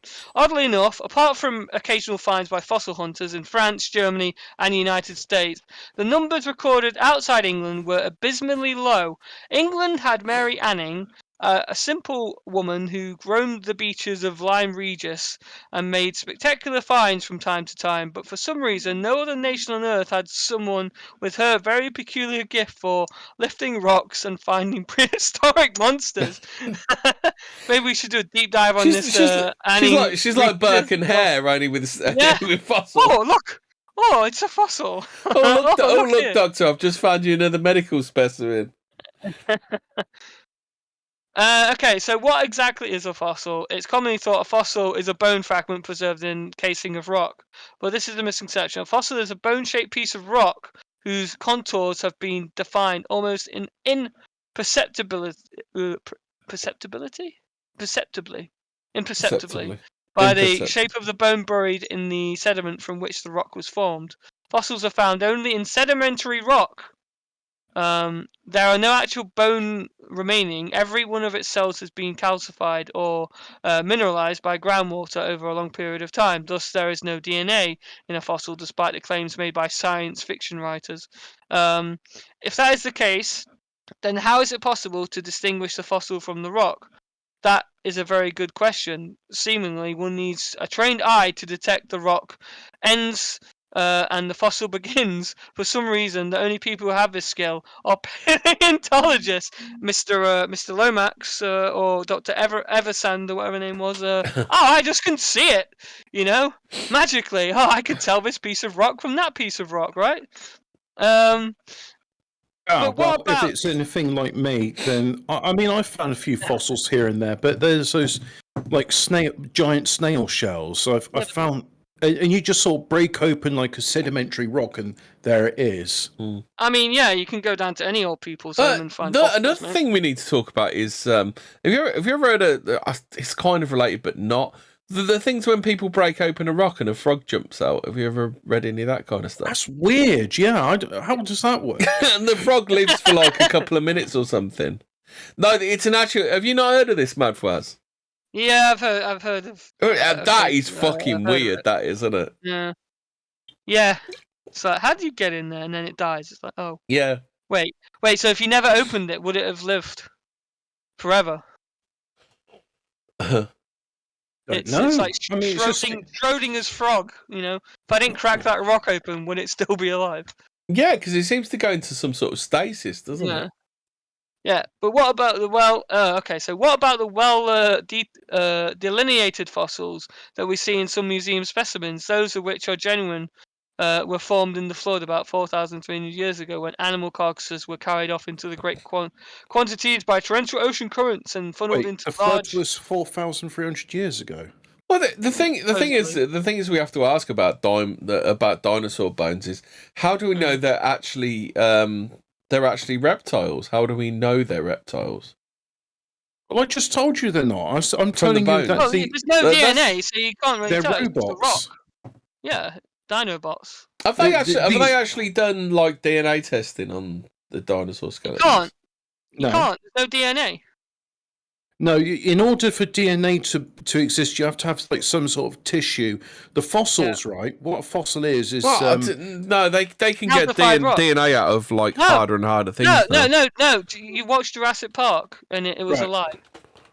Right. Okay. So a fossil is where all the organic material has been replaced with inorganic material. Like petrified wood, for example, is wood that became hard millions of years ago. Citation. And it became hard. Hey, hold on a minute. Sorry. It says here on who's the daddy.com. I mean, I trust who's the daddy.com. They say DNA testing on fossils helps scientists find out more about our ancient ancestors. Well, the only way you could do that is if it was something that preserved the soft tissue inside, like amber could preserve like a mosquito, which could have the blood from a dinosaur. And I think that's how it was done. All right, Dr. Hammond.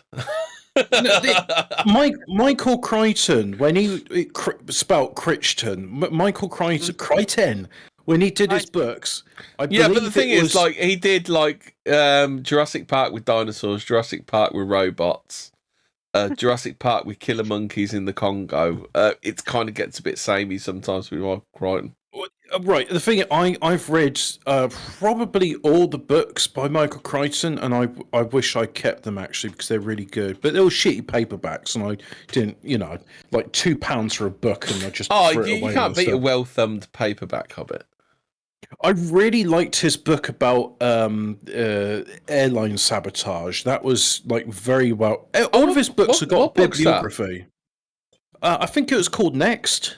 Okay. It was about like a company that were building a new type of aircraft, and there was being industrial sabotage, and it was talking about like how the flight airworthiness, and I was like, oh, this is like proper good like Spurg fuel, because it was going into all detail of how like an aircraft gets its flight worthiness thing. But anyway, you ever read Westworld then, Hobbit? I haven't read Westworld. No, I did read the one about pirates, which I thought was quite good. Oh, he did one about pirates, did he? It was published posthumously. It's the pinnacle of his work has to be Congo, with with Tim Curry's accent. Tim Curry's accent in Congo is the pinnacle of Mark Crichton's work. I didn't really enjoy Congo, but there was one he did called State of Fear, which is very good, and people reckon he was killed. Petrified Wood sounds like old man porn, says Dom. Right, Petrified Wood just reminds me of Beavis and Butthead to America. It's like, this wood became hard millions of years ago. Yeah, it was it. But yeah. Oh, okay. Okay, now how about this? Right, the reason I mentioned. No, hang on. The reason I mentioned is just briefly. All right, Capstan.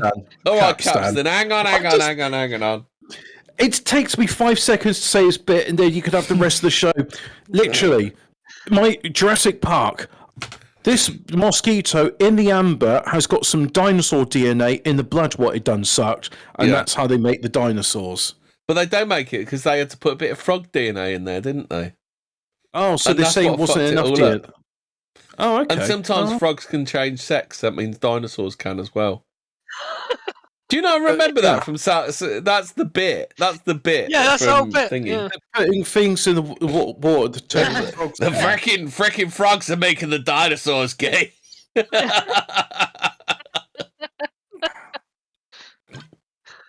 Yep. Right. Okay. We done. Oh, I just wanted to say the bit about dinosaur DNA. Researchers in China and the US have found material in a dinosaur fossil that they claim looks like DNA. In a new paper, it looks like DNA. Is it actually DNA though? It just looks like. Well, it was all over a tissue, and they think it's DNA. In my cereal this morning, I found something that looked like the. Looked like a rat poo. But it looked like it. It probably was. Fucking, my Cheerios had a picture of the Mona Lisa. It looked like the picture of the Mona Lisa in my Cheerios this morning. Yeah. Have you seen like the face of Jesus in a dog's ass? Yeah, that's what Dom uses his avatar on Discord, isn't it? That's funny. Hey, look, I trust this co-author and supervisor of the new work, Mary Schweitzer of North Carolina State University. If you can't trust Mary Schweitzer, who can you trust? I bet. That's a very trustworthy name. That's the mark of trustworthiness, Mary Schweitzer. You know, I mean, if I need like consultation on elves and their factories in the North Pole, Mary Schweitzer is the one I'm going to be asking about. Yeah. Right. But the debates have been difficult because they hinge around particular specimens in particular. That this sounds it's descending into bullshit now. Particular situations are emergencies. This generalization is in particular only in this general instance. Paleontologists. They actually meant they'd do the bit here. Paleontologists have been encountering similar problems for decades now. When Michael Crichton wrote about using dinosaur DNA preserved in amber to resurrect the prehistoric creatures in the original novel of Jurassic Park in 1990, he was drawing on real science. A new technique. Oh, no way! God! What? So I actually, I remembered it. I don't know how many years it's been since I read that bloody book, but you know what? I can't wait until they try and clone something like this, and it turns out to be but the thing is, it's been proven that you can create a viable baby with dead semen, and a long time ago, I read that. But that mosquito didn't suck the balls. I haven't finished yet. I haven't finished yet, mouthwash. And I read a long time ago that they'd found they'd actually got some like a decent ball sack from a mammoth. But they never actually got around to making the mammoth. That's what's really annoying. Yeah, I heard that story as well. There's this guy I wonder why they hadn't. Because they can't. Maybe at some point we need to do it, because he sounds a bit like the Siberian version of Dino Lomax. But there's this bloke who lives in Siberia, and he's like one of the world's like experts on mammoth tissues, and he says that he has eaten the mammoth stuff, and he says, yeah, it tastes all right. Look, this isn't... On a serious note, we're discovering that all the dinosaur fossil discoverers are Star of David, ? Lomax is a Star of David surname, isn't it? You're telling me Dino Lomax is an elf? Dino Lomax is an elf. I'm gonna have to consult with Dom Elfkicker on this. Wait, he's part of the Thalmor? Yeah. Never trust a Thalmor. A Thalmor. Or stirring up divisions between the Nords and the Meds. Yeah, I mean, how long ago did they find? Did they get that? Did they get that mammoth ball sack? I mean, it's been ages, and they still haven't made one, because they theorised that you could make one with an elephant, didn't they? Yeah. Oh, so you're telling me that the Siberian Dino Lomax just goes around with a mammoth ball sack on his larder, just like in the rearview mirrors? He's got a mammoth ball sack on the end of his cane. He's a bit like a crap. He's a crap version of thingy from Doctor what's his name? Doctor Mister Pasta what's his name from Jurassic Park. But how does this help us with dinosaurs, though? A mammoth, okay. Mammoths actually existed because we got an actual preserved specimen, right? Yeah. We've actually got a ball sack. We've actually got a ball sack. We've got actual anatomical. We've got a scrotum. We've got a scrotum from a mammoth. It's ours. Yeah. So unless that mosquito, right, that Mr. What's his name, Crichton theorized could, contain the genetic material of dinosaurs. Unless that mosquito really likes sucking, ball juice, right, of fucking T-Rexes, I don't think we're ever going to get one, right? Right, Frasier. so dinosaur DNA tests in this same article. Could it really be that the newly discovered microstructures in the dinosaur cartilage are ancient DNA? DNA molecules can be identified by staining them with propium iodide. Do you know about this, Hobbit? Sorry, no, I don't. But I just want to say chromosomal DNA and incomplete DNA. Right, so testicles, they've got like half of the chromosomes you need, and the ovum has the other half. You can do a clone just from using skin cells. Yeah. So, like, the blood would contain all the chromosomes of that creature's DNA. Yeah. Assuming that dinosaurs are actually DNA creatures, because I still maintain they're robots. Until somebody can prove me otherwise, because all these fossilized bones, there's like, oh yeah, they really were like made from calcium, just like our bones. Like, yeah, no, mate, no, I'm going to say they were actually aluminium. Until you can prove otherwise, as far as I'm concerned, yeah, they were around 1 million. Right. Right, okay. Here's this guy's reasoning, right, on why dinosaurs are a hoax, okay? He, in light of all this, we can conclude that dinosaurs are a hoax for the following reasons. 1. The group of scientists who claim to have discovered them were almost all from the same community, English Oxford Anglicans. Damn Oxbridge Anglicans, right? Who, through their avowed utilitarianism and deism, were strongly based in favour of any theory of the natural world that destroyed the Bible, right?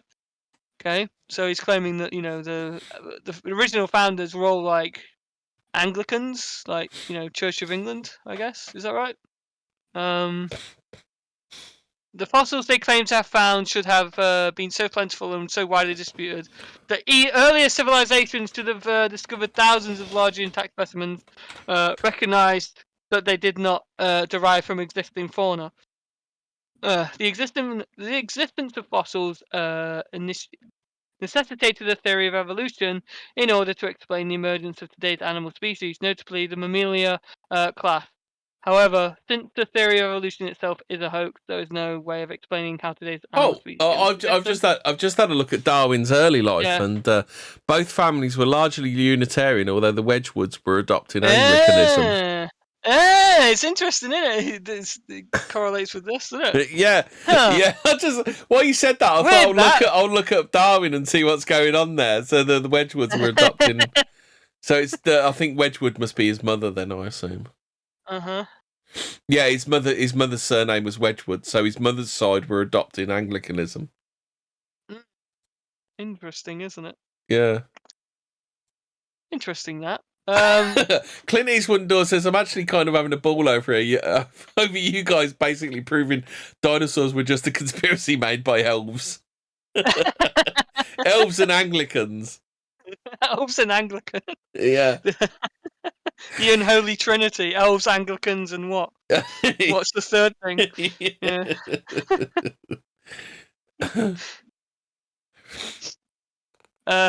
Okay, what's the next one? 4. Fossil record itself is proof of evolution. Does not occur, since if it did, the record should be heavily populated with transitional forms, but these have not been found. The fabricators could have made transitional fossils to supplement the final forms, but presumably the hoax was challenging enough without adding this further layer of complexity. Yeah. Well, I guess they're kind of doing it nowadays, aren't they? By saying, "Oh well, guess what? We found a new subspecies."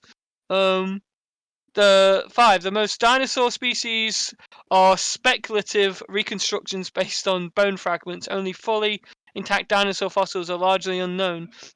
Contiguous assortment of bones is often ascribed arbitrarily to the same animal. Yep. Fraud was widespread at the time of dinosaur fossils were first discovered. Had been a feature of this science ever since. Many specimens have been accepted as authentic and continue to be treated as authentic when virtually nothing is known about their provenance and scientifically convincing methodology has been used to verify their origin. The dating techniques that are used to determine the age of fossils, if only a fossil is taken to be as old as the rock strata in which it is found, while the prospective rock strata is in turn are dated by reference to the age of fossils normally found among them. This is circular reasoning. Many of the dinosaur species that scientists claim to have existed and on which considerable research has been conducted are physiologically impossible.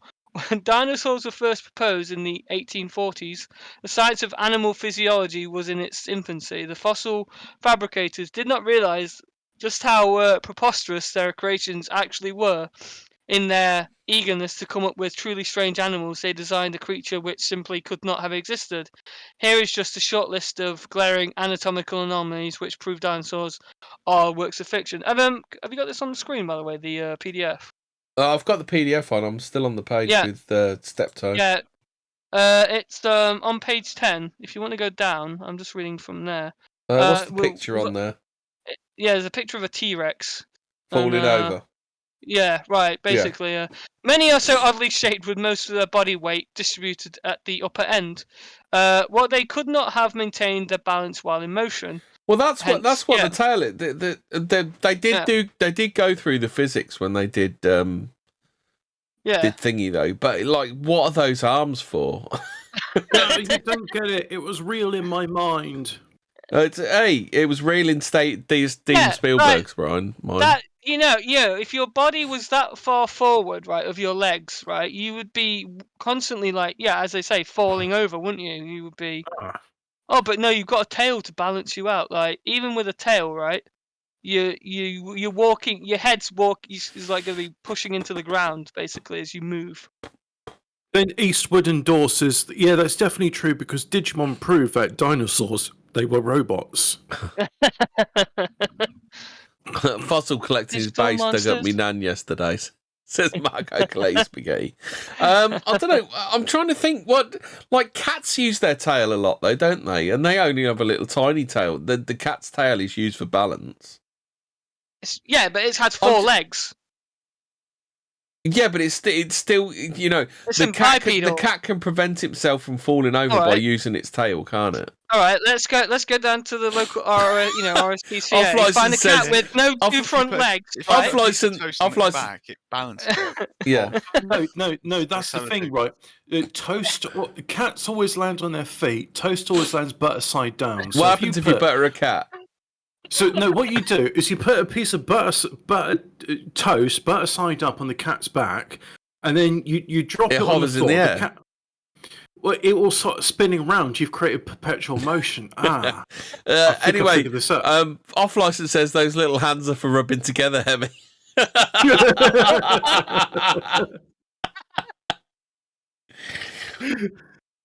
I don't know. I think the tail stuff on the T-Rex is myth plausible. How? Yeah, Clint Eastwood of the Law says you can easily go T-Rex tipping. T-Rex tipping. Hobbit. I think you got the casting vote on this one, so I say myth plausible. No, I don't. What, dinosaurs? Yeah, so Fraser's saying myth busted. Can a T-Rex walk forward without like dragging its face into the ground? I would like to know, can a T-Rex walk the dinosaur? Because I don't think so. So, Hobbit, are you... I'm myth plausible, Fraser's myth busted. Are you myth... Yeah. So you have the casting photo I'm saying it's bollocks. Okay, myth busted. How's he going to get up? It falls over. It's got his little arms. What more do they do? This is my good arm. Yeah, it's like a turtle, right? You can get up easily. Yeah, seeing as we're on the subject of robots, I mean, if this was Robot Wars and the self-righting mechanism... That's what it's got the big jaws for in it, to help it get up. Well, here's the thing, right? How did it sleep, right? These things had to sleep, right? How would it sleep? I imagine it sleep like Ricky Berwick. Spazzing out on the floor. How would it go to sleep? How would it sleep? How would it lay down and then get back up? I've got to say, congrats to the Ricky Berwick. He's pulled. Look through Ricky Berwick Twitter feed. He's pulled. She looks quite fit as well. One of my favourite Ricky Berwick tweets is when he says, "I've just had my booster shot. Look what's happened to my arms." Oh, so off license saying we need to check out Dr. Brian Jones and his aquatic dinosaur theory. Oh no! Oh no! Oh God! It's gonna have web feet now. Is it? Is that how we fix dinosaurs? You know, Brucey Kibbutz. What? It's just Brucey Kibbutz. Wash your keyboard out. He said, "I hate Ricky Berwick." No. Ricky Berwick's all right. The one you got to hate is Warwick Davis. Yeah. The hacker known as 4chan has threatened to kill him. You got to embrace Kevin McDonald. He's the better spacker. He's dead. Norm McDonald. McDonald. These are this Norm. You know the guy, the Canadian guy. I keep posting he talks like this, and he pretends like he's getting eaten by dinosaurs. I want to be that guy. Anyway, where were we with the Right. T-Rex? So so the aquatic Hobbits dinosaur theory is basically the T-Rex is just a giant duck, right? Is that what you're trying to say? Giant duck. You know, those arms don't make a whole heap of sense, do they? If it had longer arms, right? maybe, you know. Yeah, it's kind of but things like men still have nipples, like yeah, but you seen that two-legged dog that looks like it's wanking itself. This stuff is possible, right? As I say, interdimensional lizard says the tail's made of lead. It needs to be. Yeah, that's right. I mean, dinosaurs. Robots theory is kind of making sense now, to make this thing work, right? Yeah. Dinosaurs are robots, and they used to be called dragons, and they fly around on mecha jetpacks, and oh my god, fuck Gundam. This is way better than Gundam. Yeah. The ancient stories of dinosaurs as they terraformed the earth. If it had longer arms, it could tickle you while eating you.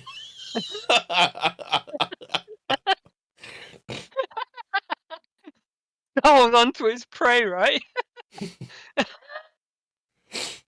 So, how does a male T-Rex and a female T-Rex mate, though? That's the question. They don't. They're made in factories and the robot factories. Damien says the bottom one looks like Toppy doing mule kicks.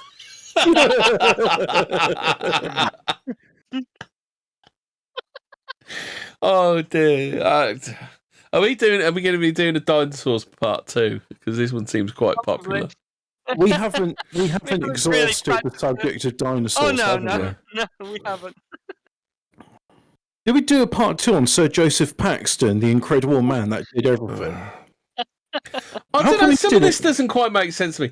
Creatures of such enormous size would have needed a very efficient mechanism for losing excess heat, such as large flaps or cooling appendages. I mean, iguanas don't need large flaps or cooling appendages, do they? No, what they would have done is they'd have had heat sinks with coolant venting out. Like they'd have been water cooled, like data centers are.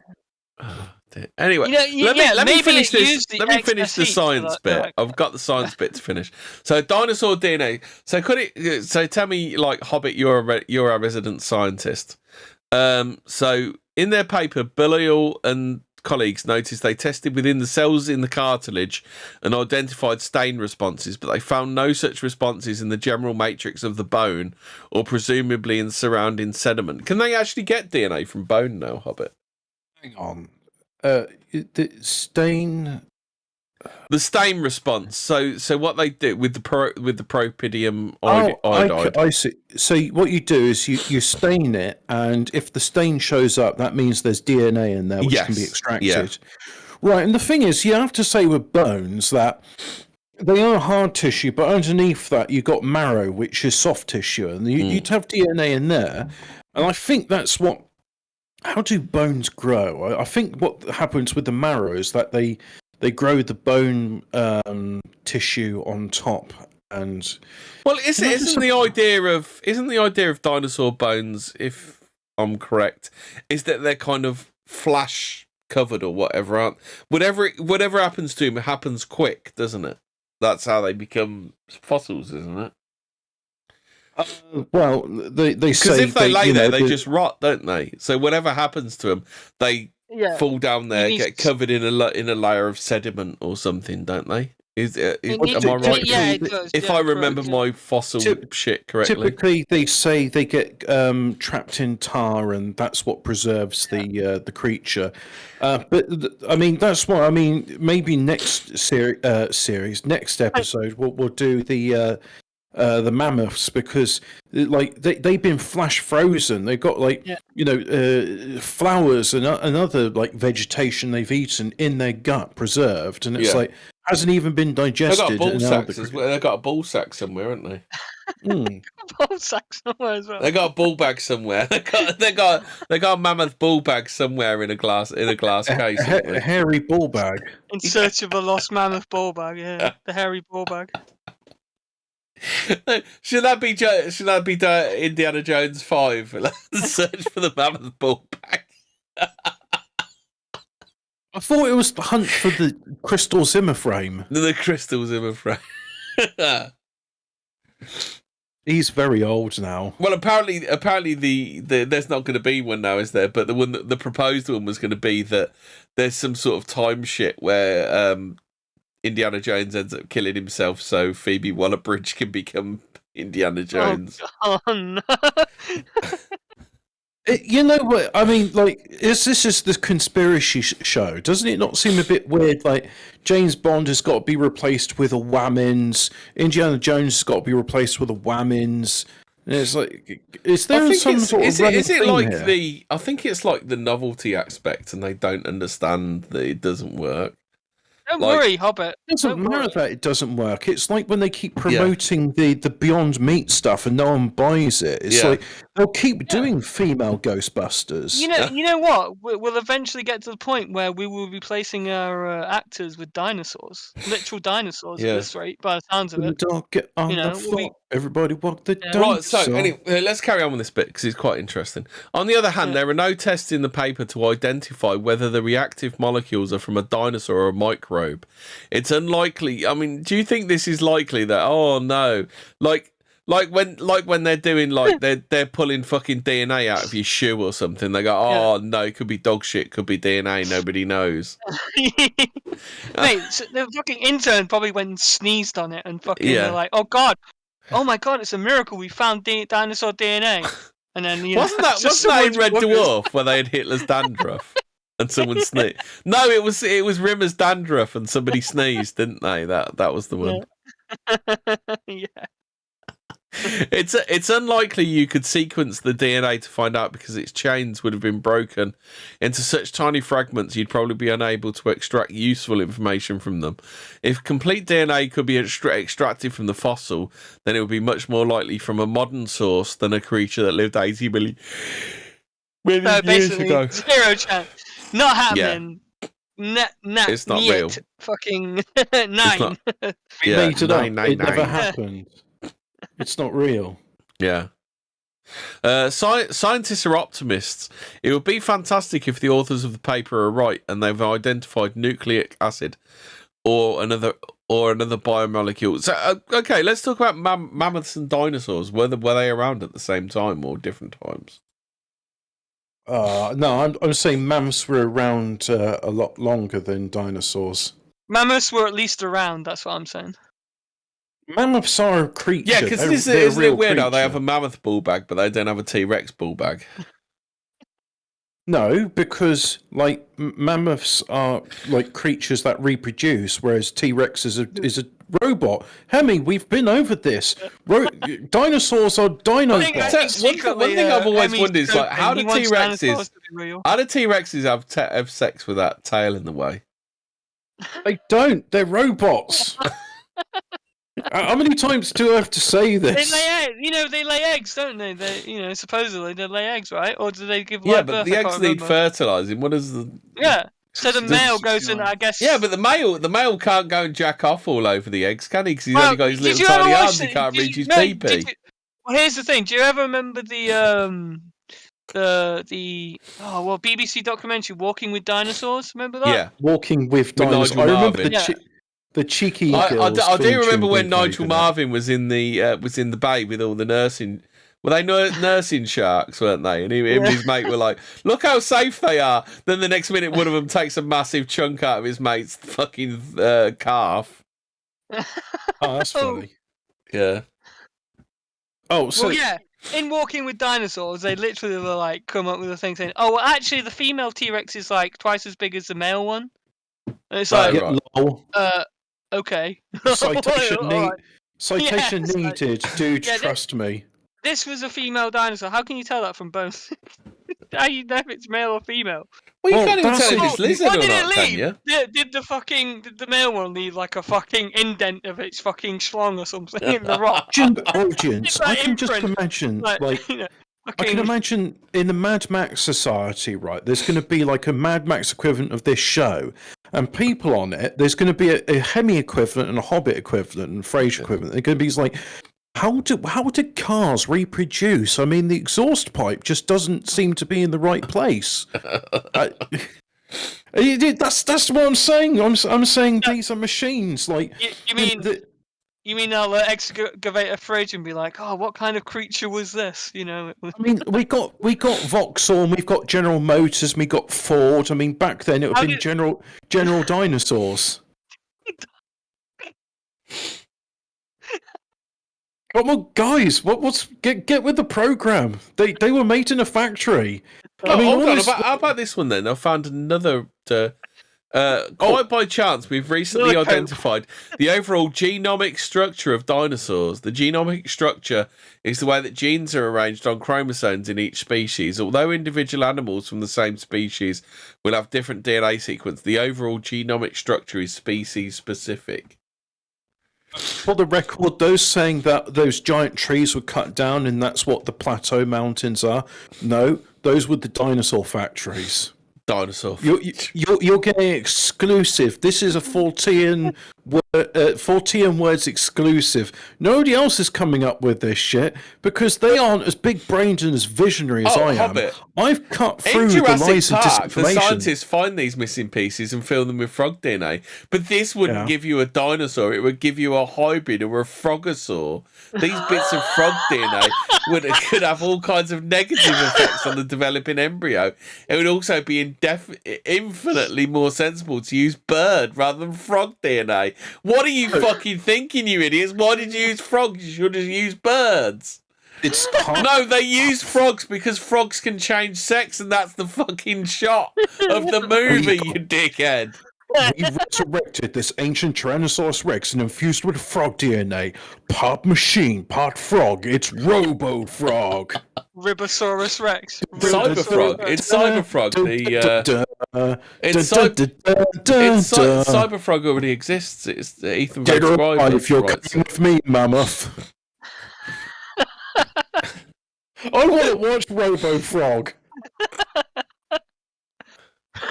Right, third, the idea that all you need is a strand of DNA and hey presto, you can recreate a whole animal is again science fiction. DNA is a starting point, but the development of the animal inside the egg is an intricate dance of genes switching on and off at the right time with a series of environmental cues. In short, you need the perfect dino egg and all the complex chemistry contained within it. In the book, they generate artificial eggs. In the films, they use ostrich eggs. Neither would work. You can't put chicken in DNA inside an ostrich egg and hope to get a chicken. People have tried. The same would be true of a velociraptor. So you wouldn't use frog DNA, but you would, but you wouldn't, but you would, but you wouldn't. You wouldn't use frog DNA, but you'd use bird DNA, but you wouldn't, but you would, but maybe you would. You would, you wouldn't, you would, you wouldn't. Make your mind up. I'm going to use frog DNA. No, you want to use bird DNA, but you don't want to use bird DNA because it won't work in an egg. And this is what modern science is like grappling itself with, like whether to put fucking dinosaur spunk into an ostrich egg or not. I think but jizz into an ostrich or a fucking frog. I think there was a video on YouPorn, wasn't it? No. But, Rule 34. Damien's Go on. Damien's correctly identified it. He says wanking with dinosaurs, the T-Rex special. Yeah.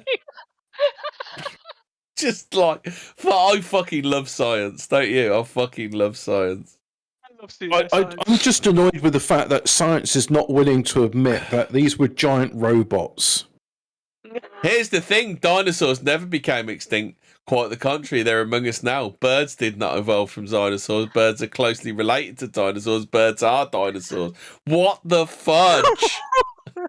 Oh yeah, what the fudge?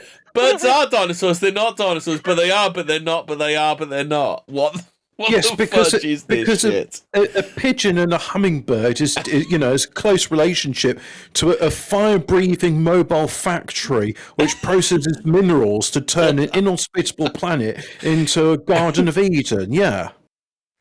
Do you know? I think we need to do another speculative science fiction episode, Hemi, but instead of this time doing one about Corona Panda Pops, Corona Lemonade, we need to do Clint Eastwood said it's a bunch of rabbis arguing over the lie they want to tell. That's the real debate in science now. It's like, what set of lies do we agree with? Yes, it literally is. Just literally that argument that, yeah, well, you know, instead of frog DNA, what kind of fucking idiot are you? You want to use bird DNA, but you don't want to use bird DNA because you can't put it in an egg. It's like a Rick and Morty episode. Hey guys, why don't we use crocodile DNA? Morty, we need to make a dinosaur, but I can't find a frog. Oh, I don't know, Rick. Why don't we just use, some crocodiles? I mean, like, people say crocodiles. No, Morty, that's ridiculous. But crocodiles are dinosaurs, Morty. Morty, dinosaurs are birds. We need to get this. We gotta get this bald eagle. We got. Oh, no, I don't think it's a good idea, Morty. I mean, those are like endangered species. And no, we need the eggs, Morty. We're gonna inject it with dinosaur sperm. It's gonna be great. Oh dear. So I think that'll do us for now. We're 5 minutes over. So yeah, man. Oh, what, we're not doing unexplained histories. I think we did a bit. I think I slipped some in, but no one noticed. Did you want to do? Is there anything you desperately want to do from unexplained histories? Oh, no, I just want to read from the chat because that's far more interesting. And we've got Clint Eastwood Dawes saying, "What's the best lie we can tell these stupid fucks?" Letters of bullshit that should be possible. Woman marries the colour pink in the historic ceremony. What? A woman has married the colour pink. You're right. So you're saying bring back stocks. Hobbit. The Mars Perseverance rover is clogged up with pebbles. So when they were designing this totally real and legitimate remote controlled vehicle, and then the design brief was like, well, the little bit we know about this Martian landscape, which is definitely not Greenland or Canada, is that there's pebbles around. Why don't you just go over to Greenland and go and clear them out? Yeah, it's good. Or the bit where they have to, cut the feed when helicopters fly on the Martian surface. To find out more, the team instructed the rover to take a photograph of its own insides because that's a thing. Just take a picture of its own insides. Take a picture of your own insides. Oh, okay then, whatever. Selfie. Look at the image showing the pebbles stuck inside. They're just sitting on a thing. Oh, all I'm seeing on the feed is the dinosaur tipped over. Oh, fuck, I need to get rid of that, don't I? The top cat mule kicks. Why is that not showing? Oh, I'm on the wrong fucking... Hold on. You're on the wrong screen. Looking at the wrong browser. Oh, I'm sure you've covered this bit before when I was eating. Look. They're the pebbles that are stuck solid inside the Mars rover, Hobbit. They're stuck there. They're not going anywhere, Hobbit. No, it's okay. We'll need another $250 billion. They're jammed right in there. They're not going anywhere, Hobbit. We need to know $250 They're just like stuck. Please. I mean, how are you going to get those out? So how did it take a picture of it? Like. It just did. It just did. Shh. Don't ask questions. It just did. Was the camera already inside it, or did the camera on the end of the arm thing have to go inside itself? Did it just reach around itself and take a picture of something? Look, the dude in Greenland with it just took a picture inside. That's all you need to know. Intern in Greenland just was like, oh shit. Look at that. Those pebbles are jammed. Those pebbles are jammed right in there, Hobbit. They're not fucking going anywhere, are they? That's it. It's stuck. Oh, back to the drawing board. Was that a bit of a designer oversight? Yeah. I mean, look at them. They're fucking jammed right in. You know what? How did rocks that big get inside the machine that's you meant to be just jammed? They're just jammed there. They're just jammed there. Nothing's happening. That's it. It's fucked it. Oh dear. Fuck. Oh, Jesus. NASA. What are we going to do with NASA, Hobbit? Put them in the bin. Yeah. Do you want to see if Daddy Longlegs is really the world's most venomous spider? Oh, that one's fucked. Look, it's got a proper gammy leg. That one's got a gammy leg. That's a Ricky Berwick spider, that is. Wait, I thought daddy longlegs had wings. No, that's a horsefly hobbit. Wait, it really annoys me when people call them daddy longlegs because they're not daddy longlegs. I always thought they were called a daddy longlegs. So daddy longlegs is that sort of spider? Yeah, it's that little spider with the little... All right, okay. We've got a hot take here from Bruce. He says, what if giants hunted the dinosaurs to extinction and then evolved into us because they couldn't find enough meat to keep their large size? Ah. Potentially. The answer is simply no, it doesn't. While it can bite, it's not particularly dangerous, and there are spiders with far more potent venom than the cellar spider. So there you go. That's the spider which hunts other spiders, and it's really good because it hunts spiders which are more like dangerous. So if you see it, then let it live because it'll get rid of the nasty spiders. Yeah. Have you seen? Craig Charles has got a new TV series where he hunts UFOs. Has he? Yeah. Oh, I missed when he did Robot Wars. Yeah. Oh God, shit! It was weird. Spontaneous human combustion. We have to do an episode on that. We haven't done that yet. I really don't know where to begin with that stuff, but yeah. We'll have to just do some cases, I suppose, and then talk about wicking. Yep. Eating too many beans, supposedly. Have you seen all the ostriches that have legged it in China? Yeah, you know why? Because the Chinese are trying to put dinosaur sperm into their fucking eggs. Yeah. Like, fuck that. It's like, fuck no. That. You're trying to put Chinese jizz in me. You're trying to put Chinese jizz in me. I'm off. Yeah. Oh dear. So right, I'm done. I'm done now. Done. Oh, remember, no, you're not done yet. Play the Jonathan Frakes thing. Check your DMs. Okay, I'll play the Jonathan. You so won't be able to hear all right, guys. What do you think? What do you think? It's, What do we think? What do we think to this episode? It's false. No way. I'm saying it's all gay and bollocks. No, He made it up. Totally made up. Pure He made it up. It's fiction. It's not real. We made it. It's not real. We made this one up. It's a made-up tale. It never happened. It's a total fabrication. It never was. It never happened. Except dinosaur robots are real. That I believe. I will fight anybody. I need to find that picture so I can put it back up again. The fucking one where he's got his hand down both of their tops. No way. Oh yeah. Do you want me to get that for you? You got it. John, Never have fun. Hobbit finder of things. Put some key, We made up this one. Hobbit's kept that one, hasn't he? Not this time. Wrong. No, I haven't. But I'm going to try and search for it right now. Let's see if I can get it for you. No, not safe search moderate. Riker with or without beard. I've never seen Riker without. No, he started off without a beard, didn't he? Yeah, he didn't look that good. He looks better with the beard, but yeah, the beard makes him. Yeah. No, I can't find him feeling up their tits. So, but yeah, that's the weird thing. Denise Crosby, that's Bing Crosby's daughter. Yeah.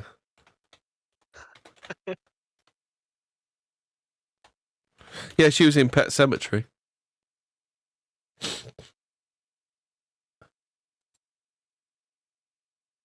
Are they trying to erase that picture from history then? Because I can't find it. I'm just having a look. Oh, it's been memory hold.